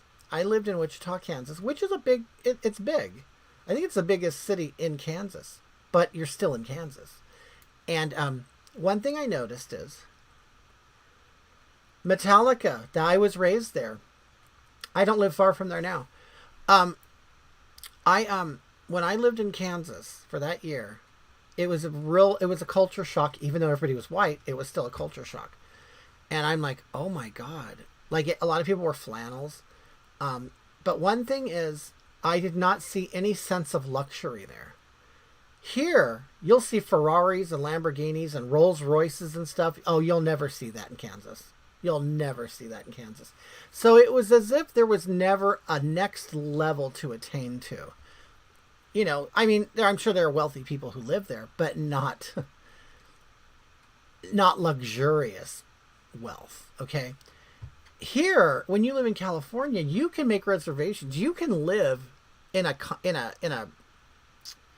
what do you call this? A project, right? And you get your welfare check. You can save up that money and make a reservation in Beverly Hills. Put on your best clothes and pretend to be one of them and go see how everybody lives and be treated like you're special. And you're on welfare, okay? That's how it is here. You're right there in the seat of luxury. And so it's like you get used to that even as a poor person. Oh, I love that Nancy Pelosi's husband was do you remember Opryland theme park in Nashville? My mom left California to pour. How neat. So I didn't see, my name is D Nice, although I hate to admit it. Taken out, you suckers. Thank you, Hoggy, for just being you. Come to Alex Stein's live stream sometime. I will. I got to pay attention to that, Shayla. Thank you so much. I appreciate that. So, you know, plus, you know, you have Disneyland here. You have the beach and stuff. So there are benefits, but there's lots of bad stuff that you have to deal with, too. And you get sick of the bad stuff. And so I've done the good stuff enough. Now I would love to go somewhere and just relax. Just relax. I am going to do one more trip to Disneyland. I couldn't because I had this. At Disneyland, you now have to have reservations. So I made reservations with my friend. Then I had the heart attack and stuff, and then I couldn't make it. But we already bought our tickets. Do you guys want to know? Okay, I bought a ticket to go to Disneyland, okay? I want you guys to think and guess how much you think I spent on this ticket. Okay. Becky says, people in California have no problem buying an expensive car and living in it, rather than getting a home and spending within their means. Right, Becky. That's very common to be here in California and see a Mercedes or a BMW, and I'm, you know, a nice one parked in front of a home that's falling apart. I spent $167 on a one-day pass to Disneyland, but it allows me to bounce between two parks, California Adventure and Magic Kingdom. They have a lot of long things in Kansas, if you know what I mean. Really, Guy Smith? Really? Do you enjoy that? Do you enjoy that kind of thing?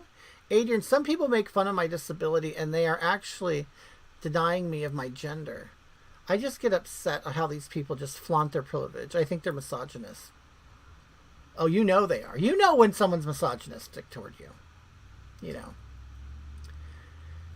Is that a lot for theme parks? Well, it's the most expensive here. Plus parking is like $30.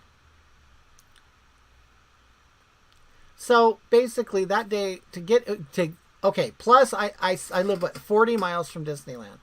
So let me think. My car gets 20 miles per gallon. So roughly it'll cost me $20 in gas. $30 to park, that's $50. $167 to get in. Plus eating there, I mean, that's like a good $500 trip to Disneyland. Okay, you guys, it's getting late. I gotta go. I think Marquina wants to go somewhere. So thank you so much. I hope you enjoyed. The people who stayed long enough, who were here early, they saw how I do my makeup. So if you want to rewind this on YouTube and Facebook, can go ahead. Yeah, Tristan, Disneyland's overrated. And see, I haven't been there in like a good 12 years.